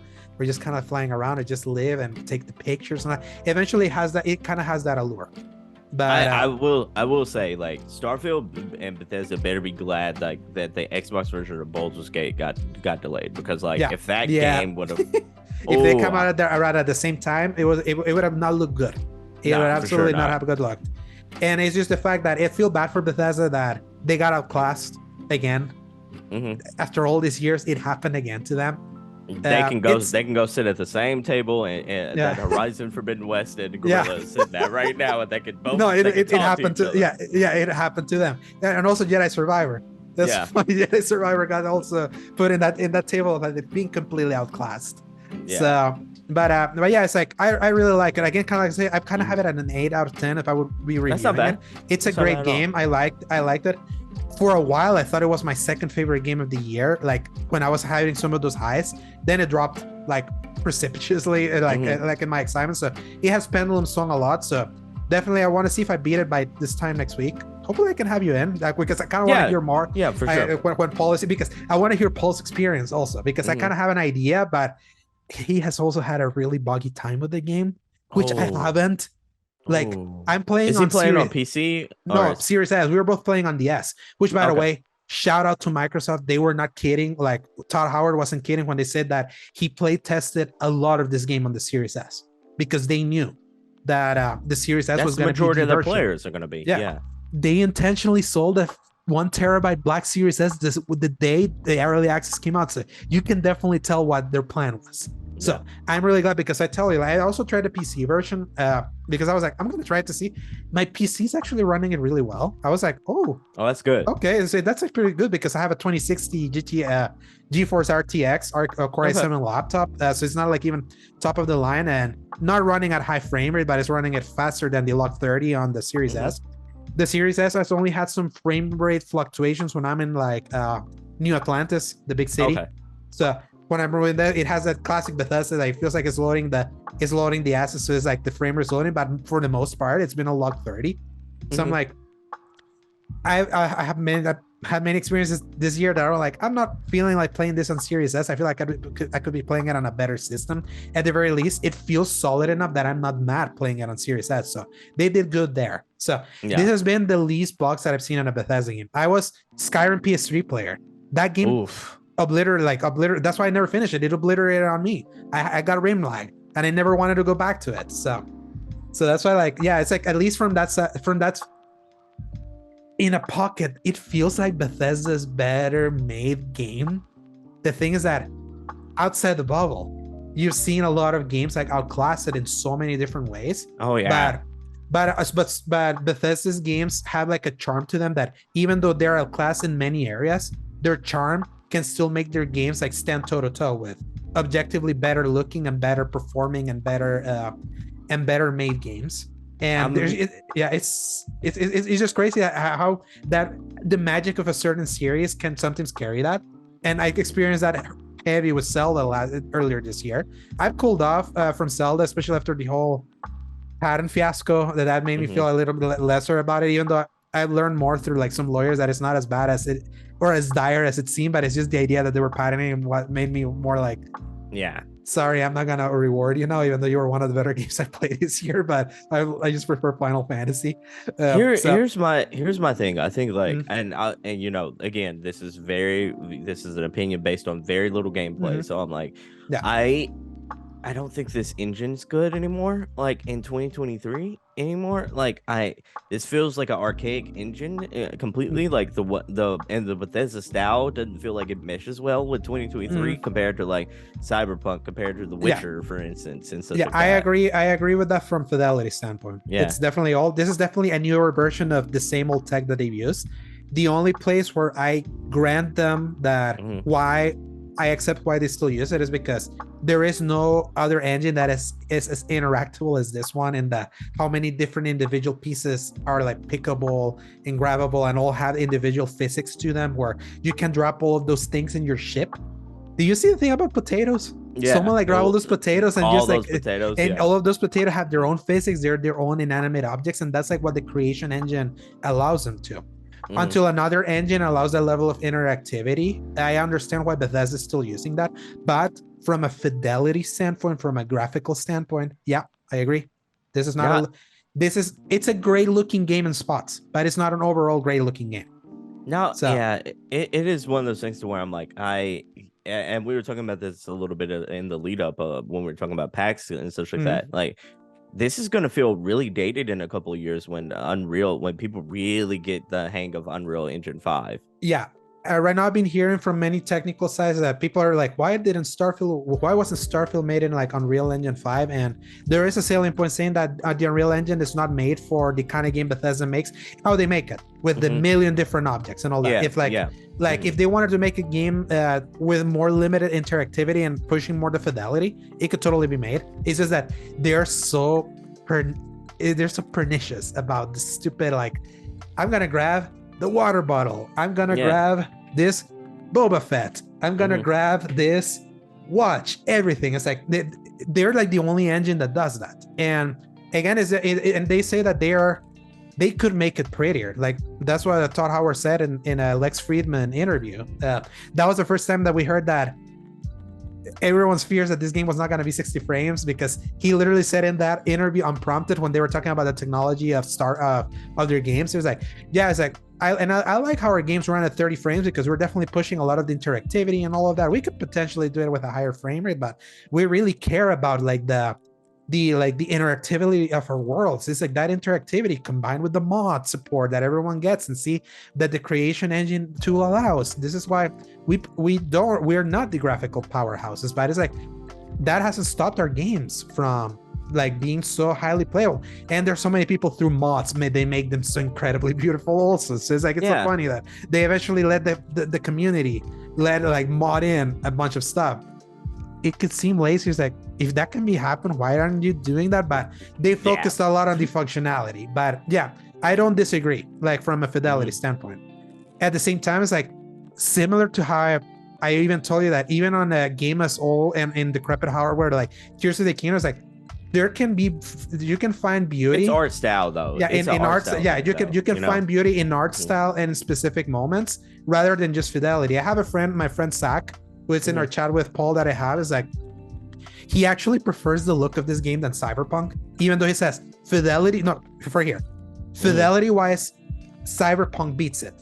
He has a very big issue with noisy games, like when a game is too noisy with or too much detail, that he really likes it. Because you haven't gotten to Neon, right? Like Neon City. No, not yet. Wait together. It's like it's very Cyberpunk in that way. Like it has like all this neon lights. It has a lot of people walking in and all that. It's like Cyberpunk, but without too much detail, but still the neon colors. And he was like, yeah. So again, it's taste. Again, so some people really like a clean look, and Starfield has like that retro futurist clean look to it that can find beauty in specific moments when the lighting is just right, when everything's clear, when a face is not seen. So that, like when you're looking at. What was the shooter game that was almost like an altruistic future game that we played earlier this year? It was a shooter. You remember what I was talking about though? Atomic Heart. This kind of reminds me a lot of Atomic Heart's art style, to where I don't necessarily I don't necessarily, it's simplistic, but I don't necessarily find anything super gorgeous, but it's not ugly either, but it's not good looking. It's that middle ground, you know? Yeah, I would say that I have had more awe-inspiring moments with Starfield than I did Atomic Heart, but just on the space, just kind of like on the space, just skybox of it all, exploration side of it all. It's like they really capture, especially at night when you see the stars. My God, it's like I have like stretched my photo as much as I could, because I'm gonna make those into like a rotating wallpaper. It's like it can reach that kind of beauty, and I guess like it's because the art style that they use is just right for specific moments. And so again, it's a great looking game. I think it's a great game. I hope I wonder. Yeah, we'll reconvene when Paul joins us next week. Yeah, let's see where I want to hear where he's at. I want to hear where you got. I want to see if I beat it, and let's see like if our opinions evolve. This is a game where both the 10 out of 10s and the 7 out of 10s, they both feel right. Ironically, they both feel right, like they're not wrong. So, and it's still a great game that I'm glad Xbox has, at least like regardless of that they're having this moment where so many people, at least in good faith, that are enjoying the game are not, because right now this game had an insufferable, and I repeat, insufferable discourse on Twitter, like in the lead up to it, like with the console fanboy warriors and all that. I just thought about something. We talked about our 6 games and such like that. We still got 2 Mario games to come out this year. Yeah, Mario's guaranteed to make those 6, right? You know, because Mario. If you remember, Breath of the Wild and Odyssey, but we're both there. Yeah. I will say, compared to 2017, when they were actually it was very hard to like beat them. I feel like there's more of if there's something that I love about 2023 is that it didn't feel like the conversation stopped at Zelda. I'm kind of like, because I thought it was, especially when I was very high on it. I thought it would be, but now it feels like no, there can be legit conversations about like the different games. To me, that like the eyes wide open happened after Final Fantasy 16. That was a moment where I was like, oh crap! It's like Zelda is not my favorite game this year anymore. It's like that was when I was like, yes. It feels that there can be competition. Then Baldur's Gate happened. I still haven't played it. I'm gonna play Baldur's Gate until December. It's like I don't think I can do it right now. Yeah, I'm gonna wait. I don't think I can do it. I'm gonna wait for a sale. Yeah, I know it's great. I'm so excited for you to play it. I am so excited because I'm like, that is going to, like, depending on how well it clicks with you, might change your life. Yeah, might change your life. Yeah, it's more like I broke through with turn-based, Japanese style turn-based games this year.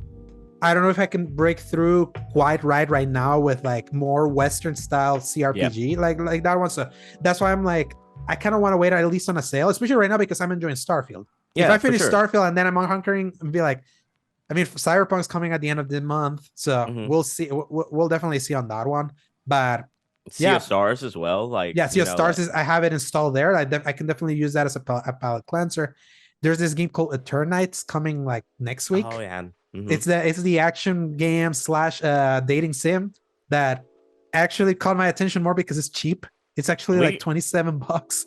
So we got a couple of games like in like the end of the show that like might catch your eye as far as like when I saw that list, I was like, this year is never ending. But enough of that, Sebastian. Let's get into the news. Press X.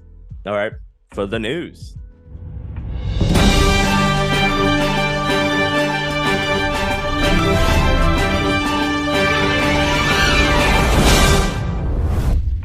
Boom. Story number one, because it's staying with Starfield. So a story by Tom Ivan on by BGC. Xbox says Starfield topped 1 million concurrent players on launch day. The game went on general release for Xbox Series X and S, PC, and Game Pass on this past Wednesday. Following a 5-day early access period for customers who pre-order Starfield's Premium Edition or Constellation Edition, Bethesda's new IP was released on September 6th for Xbox Series X and S, PC via Windows and Steam, and Game Pass. Starfield exceeded 1 million concurrent players across all platforms today, Xbox boss Phil Spencer said on Wednesday. Thanks to all the players who helped us reach this great milestone, and congrats to the Bethesda Game Studios. A breakdown of which platform players were using at the time wasn't provided. Starfield hit over 230,000 concurrent players in its first 2 hours on Steam when its early access period launched last week. So if that was Steam, 230,000 players that pay $100. That's crazy. That's moolah right there. The game's peak concurrent player count on Steam surpassed 269,000 after it went on general sale on Wednesday. In November 2021, Microsoft said Forza Horizon 5 had achieved the biggest launch in Xbox history, attracting more than 10 million players in its first week. Starfield director Todd Howard recently said the game's Xbox console exclusivity resulted in the creation of a better product. When you're making something exclusive, then the more you can focus, he told the BBC. You know, this is the hardware of the thing people are playing on, so the ability to focus on that always yields a better product. Critical reception to the game has been largely positive, with the Xbox Series X and S and PC versions currently sitting on Metacritic scores of 86 and 87 respectively. So, huge moment. It's like not bad at all. Yeah, this basically justifies the 7.5 million they bought Bethesda for. Like, they gave them that game. They gave them a Side Guys game that, regardless of opinion, it reviewed great. 86, 87 Metacritic. That's the same Metacritic of Armored Core, Jedi Survivor, Final Fantasy 16, Hi-Fi Rush, Diablo. Great company. So that's when you know you're like in great company there. And having this many players immediately, especially the more impressive stat was by Sunday it was like 1 million players on Xbox and 1 million players on Steam. That was in early access. So it was like, if that was what's happening right now, and then after yesterday, I can't wait to see more of those numbers, especially now that it's been more in the wild. So congrats to Xbox for finally having that kind of game that they've been lacking for a decade. So congrats. Story number two. This one was exciting for me because this happened at the panel that I told you over at PAX. Story by Andy Robinson at BGC. Square Enix confirms Final Fantasy 16 PC version and DLC plans. Square Enix has officially announced a PC version of Final Fantasy 16. It's in development in addition to 2 pieces of paid DLC. More details will be shared on Square Enix's plans for Final Fantasy 16 for PC before the end of the year is set. Final Fantasy 16 producer Naoki Yoshida shared the news during a PAX West panel on Saturday, along with news that a significant update has released for the PlayStation 5 version. It's been just over 2 months since Final Fantasy 16's release, and we've received an enormous amount of feedback from players around the world, Yoshida said via pre-recorded video. The development team and I have also been watching your videos and stream, paying special attention to what everyone thinks of Final Fantasy 16. We put our all into creating this game, so it's a real joy to see so many different reactions. And so, as an expression of our sincerest gratitude, we're releasing a free update available for download today. That update added like new costumes for your characters and transmog for the sword, basically, and a bunch of like other quality of life things, like more controller customization and things like that. So long patch notes there. As mentioned earlier, we've seen so many opinions and reactions from our community of Final Fantasy 16 players, Yoshida continued, but one thing that came through particularly strongly was how people wanted to see more of Balestia's story and spend more time with her inhabitants. To accommodate, the development team has started work on 2 installments of paid DLC. So they will say more details about that. Like I mentioned before, I keep repeating, this was my favorite game. This is still currently my favorite game of 2023. What was the last thing you played, Sebastion, of that one? I wanted to like know how far do you get before you get Snap. Let trying me to remember. Yeah, I was about to say, I'm like, that was pre-Baldur's Gate. Oh no. Yeah, that was pre-Baldur's Gate. So it would have been June, July. Yeah. Let me see. I had Do you fight Titan? No, I haven't fought. Oh my god, you haven't fought Titan. Oh my god, it's like. No, I tell you, the game is just gonna get like regardless. Now that I know that you haven't fought Titan, the game just keeps getting better and better and better. Like if you think you've seen like what peak spectacle has been, seen nothing. You've seen nothing.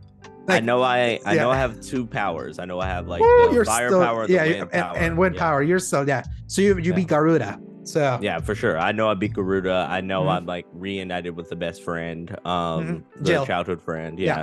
I know I did that, but I can't remember a whole lot after that. Do you get the limit break? Do you get the limit break? L3R3. Do you get that? Yeah, I did get that. Yeah, accept the truth. So accept the truth moment. I outside of that, I don't really remember a whole lot. As far as like, I remember the lead up to the game. I remember a lot of the key story moments, but I think that was as far as I gotten, to be honest. Yeah, I hope you're able to see it through before the year end. Like for real, definitely see it through. It's on my game like, it's like knowing where you are. Like the story hasn't even ramped up for you. I tell you, like it hasn't even like there's like you think that you know what the story's about, and then it completely changes and evolves, and like the spectacle is dialed way up. Like the level of emotions is just cranked the heck up. I tell you, it's like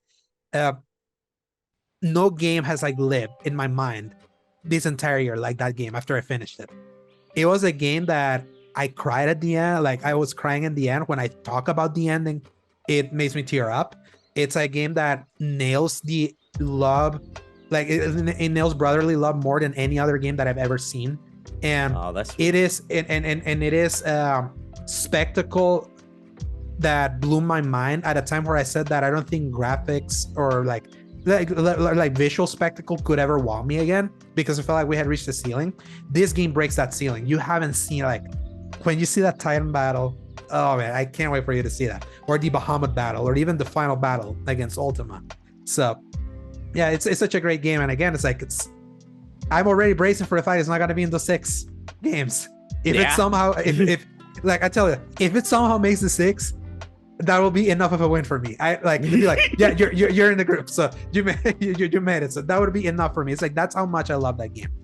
So moving to another story, let's talk about A Living Corpse. Sebastian.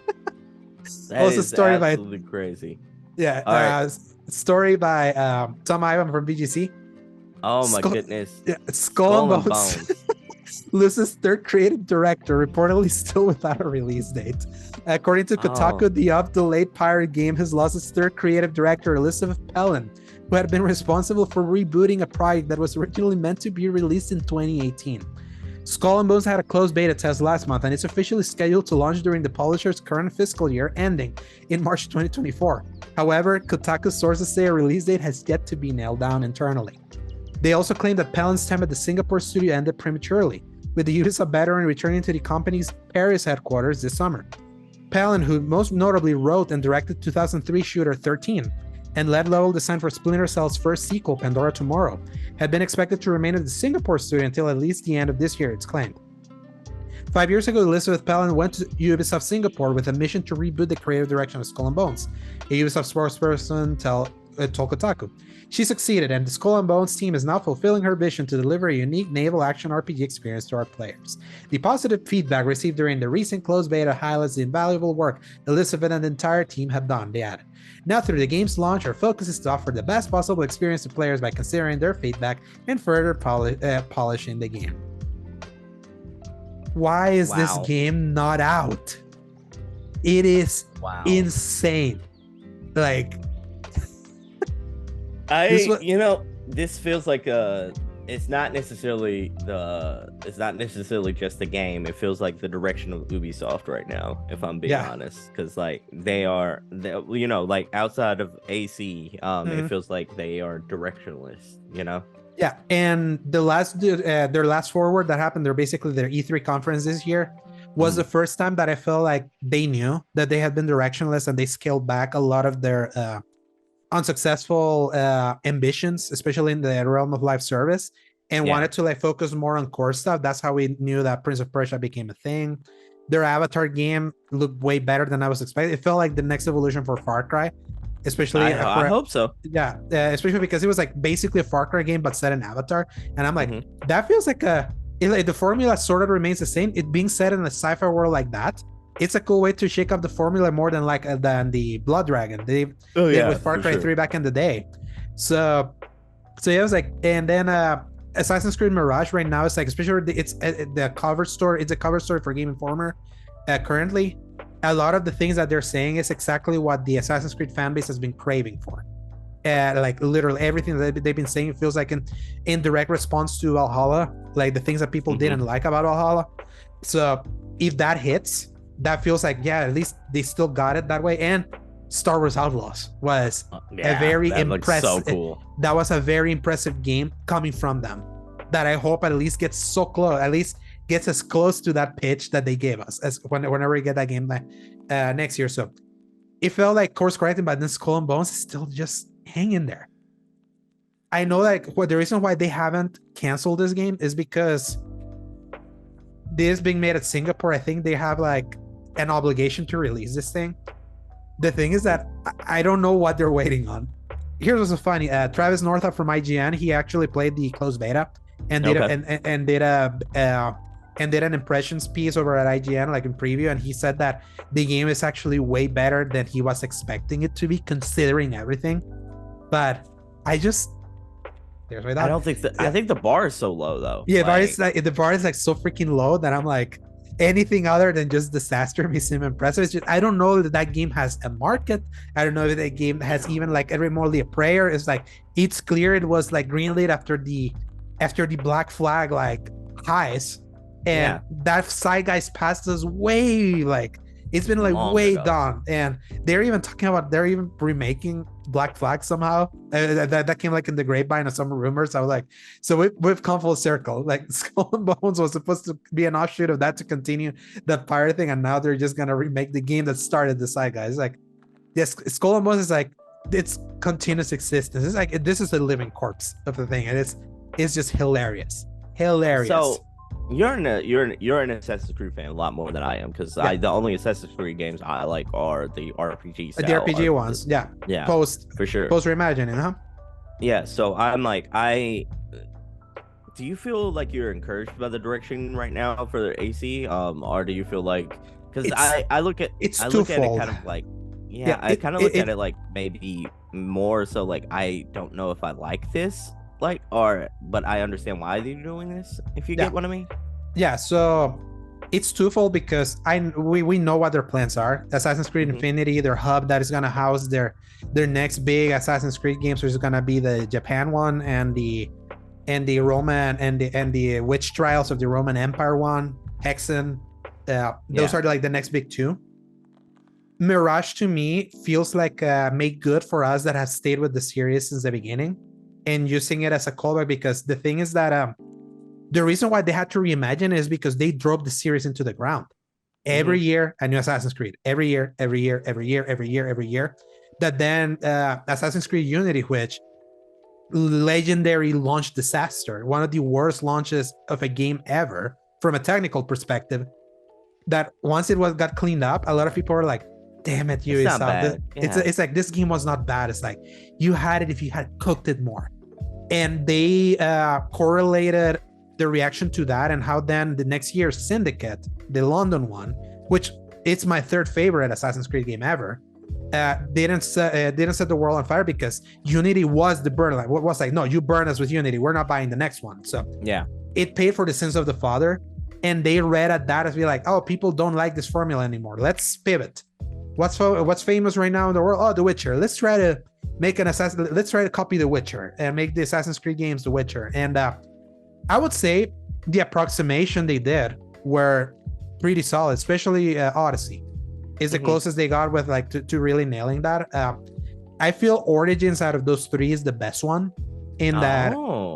Yeah, it's like it's the one that was big enough but not too big. It was like it felt cool seeing that it was like a legit origin of where these organizations started. It was like they were trying the RPG style but not going full on with it. That in a way that still felt true to the series. That then when you go to Odyssey, it was more of an RPG than an Assassin's Creed game. It's like Odyssey is a great RPG. That why it's called Assassin's Creed, I have no idea. It's like it's very like its ties to the series are so tangential at best that that they just use it for like the name brand recognition. I tell you, it's like they made a legit great RPG that it being called Assassin's Creed is probably diminished the prestige it could have gotten because it was that good as an RPG with all the million choices that you could make, like how you can deck your Cassandra and all that. Valhalla, I felt like a good compromise between the two. The problem with Valhalla was that it was too long, and the thing was that when I played it for the first time last year, because I didn't play it at launch because I was waiting to get a PS5 and then other games came out, and last year because it was so empty, I finally had the time to be able to play it. That I initially really liked how it felt like the greatest compromise of the RPG-ness of Odyssey and trying to bring back Assassin's Creed elements from the series that I like, the one-hit kills, actual Assassin Order, the mix of future and past. Like the story from the future has like a big bearing of like what's happening in the past and how those are interconnected. That's what sold that series for me, that kind of like Matrix style of like, the reason why you're going to the past is because it's like it's teaching you something that's going to be used like in the future and all that. It felt closer to that. It was just too bloated that then by the time that I played all the DLC, I can't even dare see that game now. That the DLC really unraveled me with that game. It felt like this was way too much. And this now feels like they're saying the right things. Like you want the elements from the old games back. It's going to be a shorter game. We're actually going to even price it a little cheaper. We're going to harken back to the original one and let's see how it goes. And it's just me. I want to see if them trying to do the old style in the new mechanics can work. And if it works and if it works and it sells well, I hope it tells Ubisoft that it's like, yeah, you can still do this kind of game. If you want to keep doing the big RPGs, yeah, keep doing that. It will probably behoove you to keep that series fresh and maybe have different entries, like in style. I hope for y'all. I hope for y'all core AC fans, it turns out that way. Like I hope that it really hits home for a lot of y'all. Yeah, especially because they still want to double down. If they want to double down, they better like still appeal to those that brought the series to where it was. Yeah. And why Valhalla was the best-selling one was because it's been the only one in 3 years. Assassin's Creed still Assassin's Creed still has that weight to it as a big seller. It's like one of the bigger franchises from the 360 PS3 generation that was in that Call of Duty level of like that's why they were able to annualize it, because people were buying them.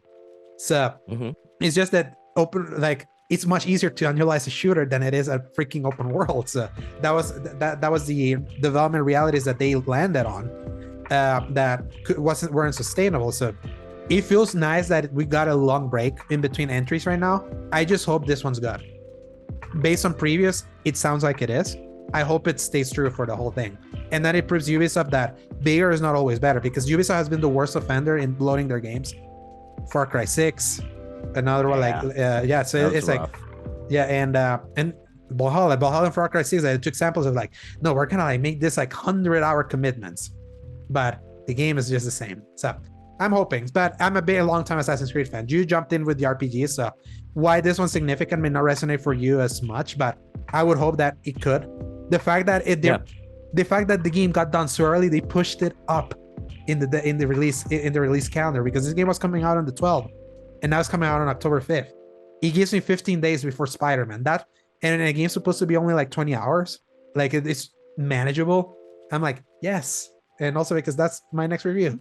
So at least it's not gonna be too long of a commitment. So I'm really hopeful as a longtime fan. As a recent fan, I'm not surprised if it doesn't quite appeal to you because you didn't jump in before to when that series was special for us. Well, yeah, I played the Ezio games. I just didn't like them. But yeah, I really resonated with the RPG one. So yeah, I'm right there with you. Like everything you're saying is true. I'm like, I'm not like a super big retro style like stealth Assassin's Creed fan. Like I've played them. It just wasn't my cup of tea. Exactly. Yeah, and many people were like that. So no foul, no harm in that one. No, for sure not. Staying with walking shambles, Sebastian. Story number 4. E3 confirms no 2024 LA event with complete reinvention reportedly planned for 2025. Story by Andy Robertson. Following earlier reports that ESA has also confirmed it will not hold an E3 at the Los Angeles Convention Center next year, although its claim is it has not outright canceled plans for a 2024 event. According to GamesIndustry.biz, the trade body is working on a complete reinvention of the E3 show for 2025. E3 was due to return for its first in-person show in 40 years this summer as part of a multi-year deal with PAX organized for ReedPop. However, after months of build-up and uncertainty, the show was canceled in March. At the time, ReedPop claimed that it simply did not garner the sustained interest necessary to execute it in a way that would showcase the size, strength, and impact of our industry. In a new statement, ReedPop's games events boss Kyle Marsden-Kish said, "We have enjoyed our time working with the ESA and appreciate their commitment to the games industry as a whole. While we will not be involved with the future of E3, we look forward to seeing its evolution and where the ESA takes it." ESA President and CEO Stanley Pierre-Louis added, "We appreciate ReedPop's partnership over the last 14 months and support their ongoing efforts to bring industry and fans together through their various events. While the reach of E3 remains unmatched in our industry, we are continuing to explore how we can evolve it to best serve the video game industry and are evaluating every aspect of the event from format to location. We are committed to our role as a convener for the industry and look forward to sharing news about E3 in the coming months." In E3's absence, many other events took place in LA in June, including producer Jeff Keighley's Rival Summer Game Fest, Ubisoft Forward, and an Xbox Showcase. So, emphasize on location. It's kind of what I was telling you when Ubisoft pulled out. The only big publisher that had confirmed I was going to be there and pulled out is like the LA Convention Center is way too darn expensive to only host indies. Oh, for sure. It's the thing is that if ReedPop of all people, ReedPop, who makes PAX, the de facto, we talked about them earlier, the de facto now industry fan event to like bring people together to try games, which is like what people think of E3 when they think of E3. If it didn't work with them, how are they gonna like reinvent the show without like the people that are currently doing those best kinds of shows? They're like, it's so funny that E3 just keeps being like, it's like it's dead, but it's like the ESA wants it to not be dead, even though it's been more deader than dead. It's like we're going through 5 years since the last E3. Yeah, and like in person, because 2021 was just digital, like all digital, and even then was like many developers were like, I mean, we can do our own live streams. We don't need them. And Summer Game Fest is like the one absorbing all like now people want to show up at Keighley's thing. Like Keighley's like very active and be like, hey, they're part of us. Tune into our stream so you can see their stream and all that. So he's been very active at trying to like synergize his event with these events in the way that people always thought of E3 that way. But I feel like the name Summer Game Fest still doesn't carry the impact of E3. It's still not there yet. It's still in its infancy, but it's like, at this point, do you think we will ever go to E3, Sebastion? Yeah, like, probably not. I've gave up hope. Yeah. It's like PAX is our best bet of like of getting that experience, because yeah, for sure, they're gonna take 2 years.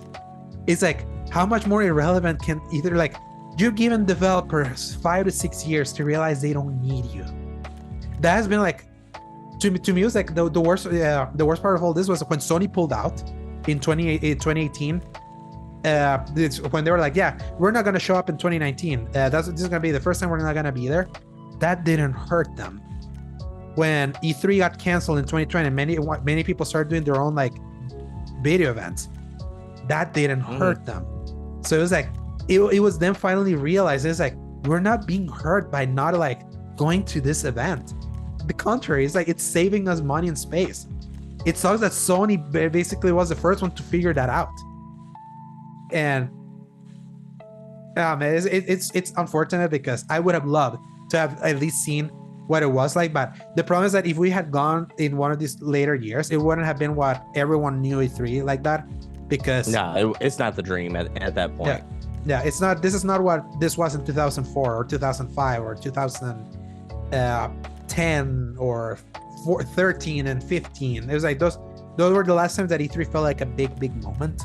But the times have changed, and right now our hope, I would say, is that PAX continues growing, that PAX continues to show their might, that PAX continues to like really still court people and the big wigs to show up there, so that then those will become like the de facto events that us as more enthusiasts can go in. So and hope that the Summer Game Fest becomes more organized, even more, that can feel like that instead of just like a press thing. So because there were great games that people demoed over at Summer Game Fest, but that was press. Oh yeah, for sure. So that's not us. So it's way different. So this was gonna be our second story, but I left it as last, Sebastion. Sources: Nintendo showed Switch 2 demos at Gamescom. Story by Andy Robinson at VGC. That's according to a new report from Eurogamer, which VGC can corroborate via their own sources. According to the publication, Nintendo privately showed invited developers specially prepared tech demos for its next generation games console, which should launch next year. One Switch 2 demo is understood to have been an improved version of the Switch launch title, Zelda Breath of the Wild, running at a higher frame rate and resolution than the original game did, on hardware targeting the new console specs. But there was no suggestion the game will actually be released. More importantly, another VGC source claimed that Nintendo showcased Epic's impressive The Matrix Awakens Unreal Engine 5 tech demo, originally released to showcase the power of PlayStation 5 and Xbox Series X in 2021, running on target specs for its next console. The demo is said to have been running using NVIDIA's DLSS upscaling technology, with advanced ray tracing enabled and visuals comparable to Sony's and Microsoft's current-gen consoles. However, it should be noted this does not mean the Switch successor will sport raw power anywhere near that of PS5 or Xbox Series X, which aren't portable devices. DLSS, Deep Learning Super Sampling, is a feature exclusive to NVIDIA graphics cards. On PC, it works by using AI to upscale the resolution of games, effectively allowing developers to achieve higher graphical settings and better frame rates on weaker hardware. According to Digital Foundry analysis, DLSS at any normal screen distance looks almost as good as the real thing. Notably, Nintendo filed patents for potential AI upscaling technology plans back in March 2020. Sebastion, Nintendo will finally have a modern-looking hardware. I'll have to see it to believe it. I'll have to see it to believe it. But I tell you, just the fact that they're doing DLSS, I tell you, it's like, I see my brother, he uses DLSS in his computer. This is why DLSS is the technology you want to use to make your games look sharper and brighter and like and more higher resolution than they actually are, because it's upscaler. Because that means that weaker hardware can make games look better. And them already emphasizing higher frame rate and all that, it means that finally, starting with this like new system, that is now the standard expected from them. Because they finally have a system where they're intentionally, them saying that if they're pushing for DLSS means that developers have no excuse to not like pursue high frame rates and all that, because they have that cheat with DLSS, because it's baked into the system to be able to achieve that. If they were able to achieve that with the Matrix Awakens demo, a demo that didn't run well on PS5 and Xbox Series X, but it looked beautiful. Like if they were able to achieve that with DLSS, obviously it's not going to look like the consoles, but getting close, and it's on a portable. It's like we're getting I think we're getting finally into Steam Deck territory at that point. So, and if they need that, it's like the Switch is now just so, it's way past its prime now. It's like way past its prime, and it is time. And I'm glad to hear that they're at least tells me Nintendo's being self-conscious, trying to keep the price low while still providing tech that is going to give a better experience than their current offering, because they still got to keep unfortunately they got to stay with the portable thing. That's how they found success. Oh yeah. And if they it's go portable or bust now. Yeah, portable or bust. If they go back to just straight console, it's not gonna work for them. It's like they have the portable market for them. So that made me more excited. Just the idea that someone is like legitimately gonna use DLSS in a console, because it means that people are just staying on Nintendo are not gonna be so gimped, super gimped. So exciting stuff. Can't wait to hear more about. Do you got any thoughts on this? Other than I mean, I gotta see it to believe it. They always feel like they're 2 generations behind. They're 2 generations behind at this point. This one at least will put them on at least close proximity. If you're already rendering the Matrix demo, that means that you're jumping 2 generations ahead, which is good. So yeah, for sure. Hopefully we'll get something nice out of this. Yeah, and the thing is that for them it would be advantageous because their games don't need too much hardware to be the games that are such successful that they are. Though I would say that I would love to see a game like Breath of the Wild and Tears of the Kingdom with this kind of hardware. I would love to see that. I would love to see that. You can technically, like, if you use the Steam Deck with the emulators and all that, you can you can already run that game and see what that would look like. Oh yeah, for sure. Technically, so it would be that, especially because art style is under favor. Like the art style, it's just the raw, like the raw resolution, the raw texturing, the rawness of everything else is not quite there. But art style can carry you so far, but you need a better system for them to look great in the TVs that we got.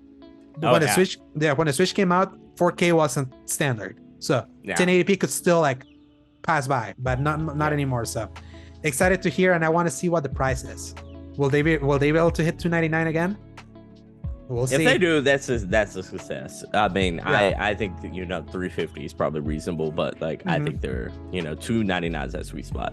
Yeah, especially because they're not starting with an OLED screen, so they're gonna use an LCD screen, kind of like the Steam Deck. So yeah, so that should, again, it's clear that they want to start launch like at a reasonable like consumer price that people are not gonna think two shits about like buying it. It's like if people are still buying $300 Nintendo Switches, the current one, if they see one at that price, it's like the new one at that price, that would be a big coup for them. So, and with that, Sebastian, that ends the news for this week.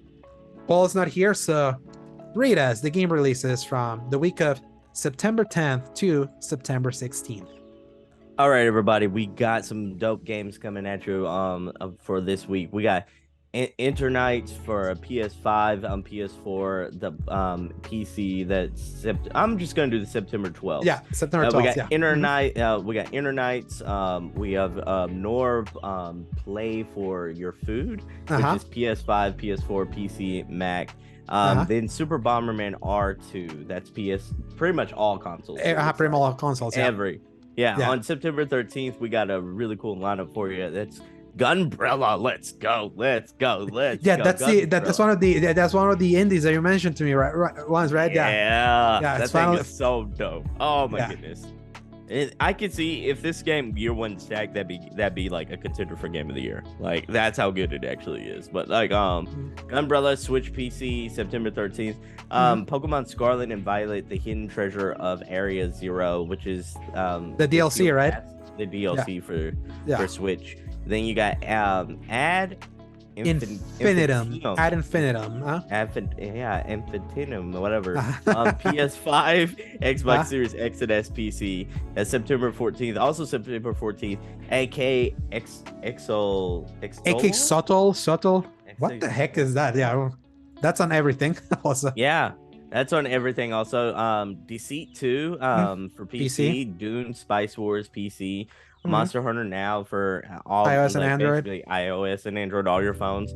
Solar Ash for Xbone, Xbox Series X and X, and then let's see, the Crew Motorfest. Then you also have Thunder Ray. The Crew Motorfest and Thunder Ray both coming through all platforms. Except all of that was September. Yeah, all of that was September 14. Yeah, and then the final last one, BTN Katios 1 and 2 HD remastered coming at you on Nintendo Switch on September 15th. Those were popular. Those two games were popular RPGs from the GameCube back in the day. I remember renting them. So their remasters coming on September 15th. Out of this massive list of games, I definitely want to see more about that Gunbrella game, just under your recommendation, and Eternights. because the idea of a Devil May Cry style game that's also a dating sim is such a, again, I'm a really sucker cool. for new ideas, and that feels like a new idea. So like, and it's cheap. Also, it's $30. So it's like that feels so accessible, and I know that's not going to be too much of a commitment. I would hope. It's funny that Super Bomberman R is still like 11 kicking, and they're doing a sequel and they're launching it on everything. So because that was a Switch launch game originally. Yeah. It wasn't very good. It wasn't very good, but it was one. Nah. So I'm like, yeah, they're really good. Quiet. It's a relatively more quiet week, which we kind of need on the eve of, or after the doorstep of like like on the eve of Cyberpunk, on the launch, after the launch of Starfield. So, yeah. So it's like if anyone just wants to buy anything new, it's a lot of games. It's like it's obviously not big bangers like Lies of P and Mortal Kombat is the week after.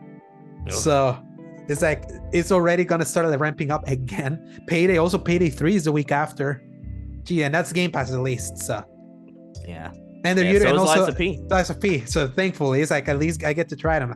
It worked great on PS5. I want to see how it works on my Series S. So, but let's see if I'm done with I think I'll be done with Starfield by the time of next week's recording, and I hope I can get you in next week. Oh yeah, at least one playthrough. I feel like you'll be done.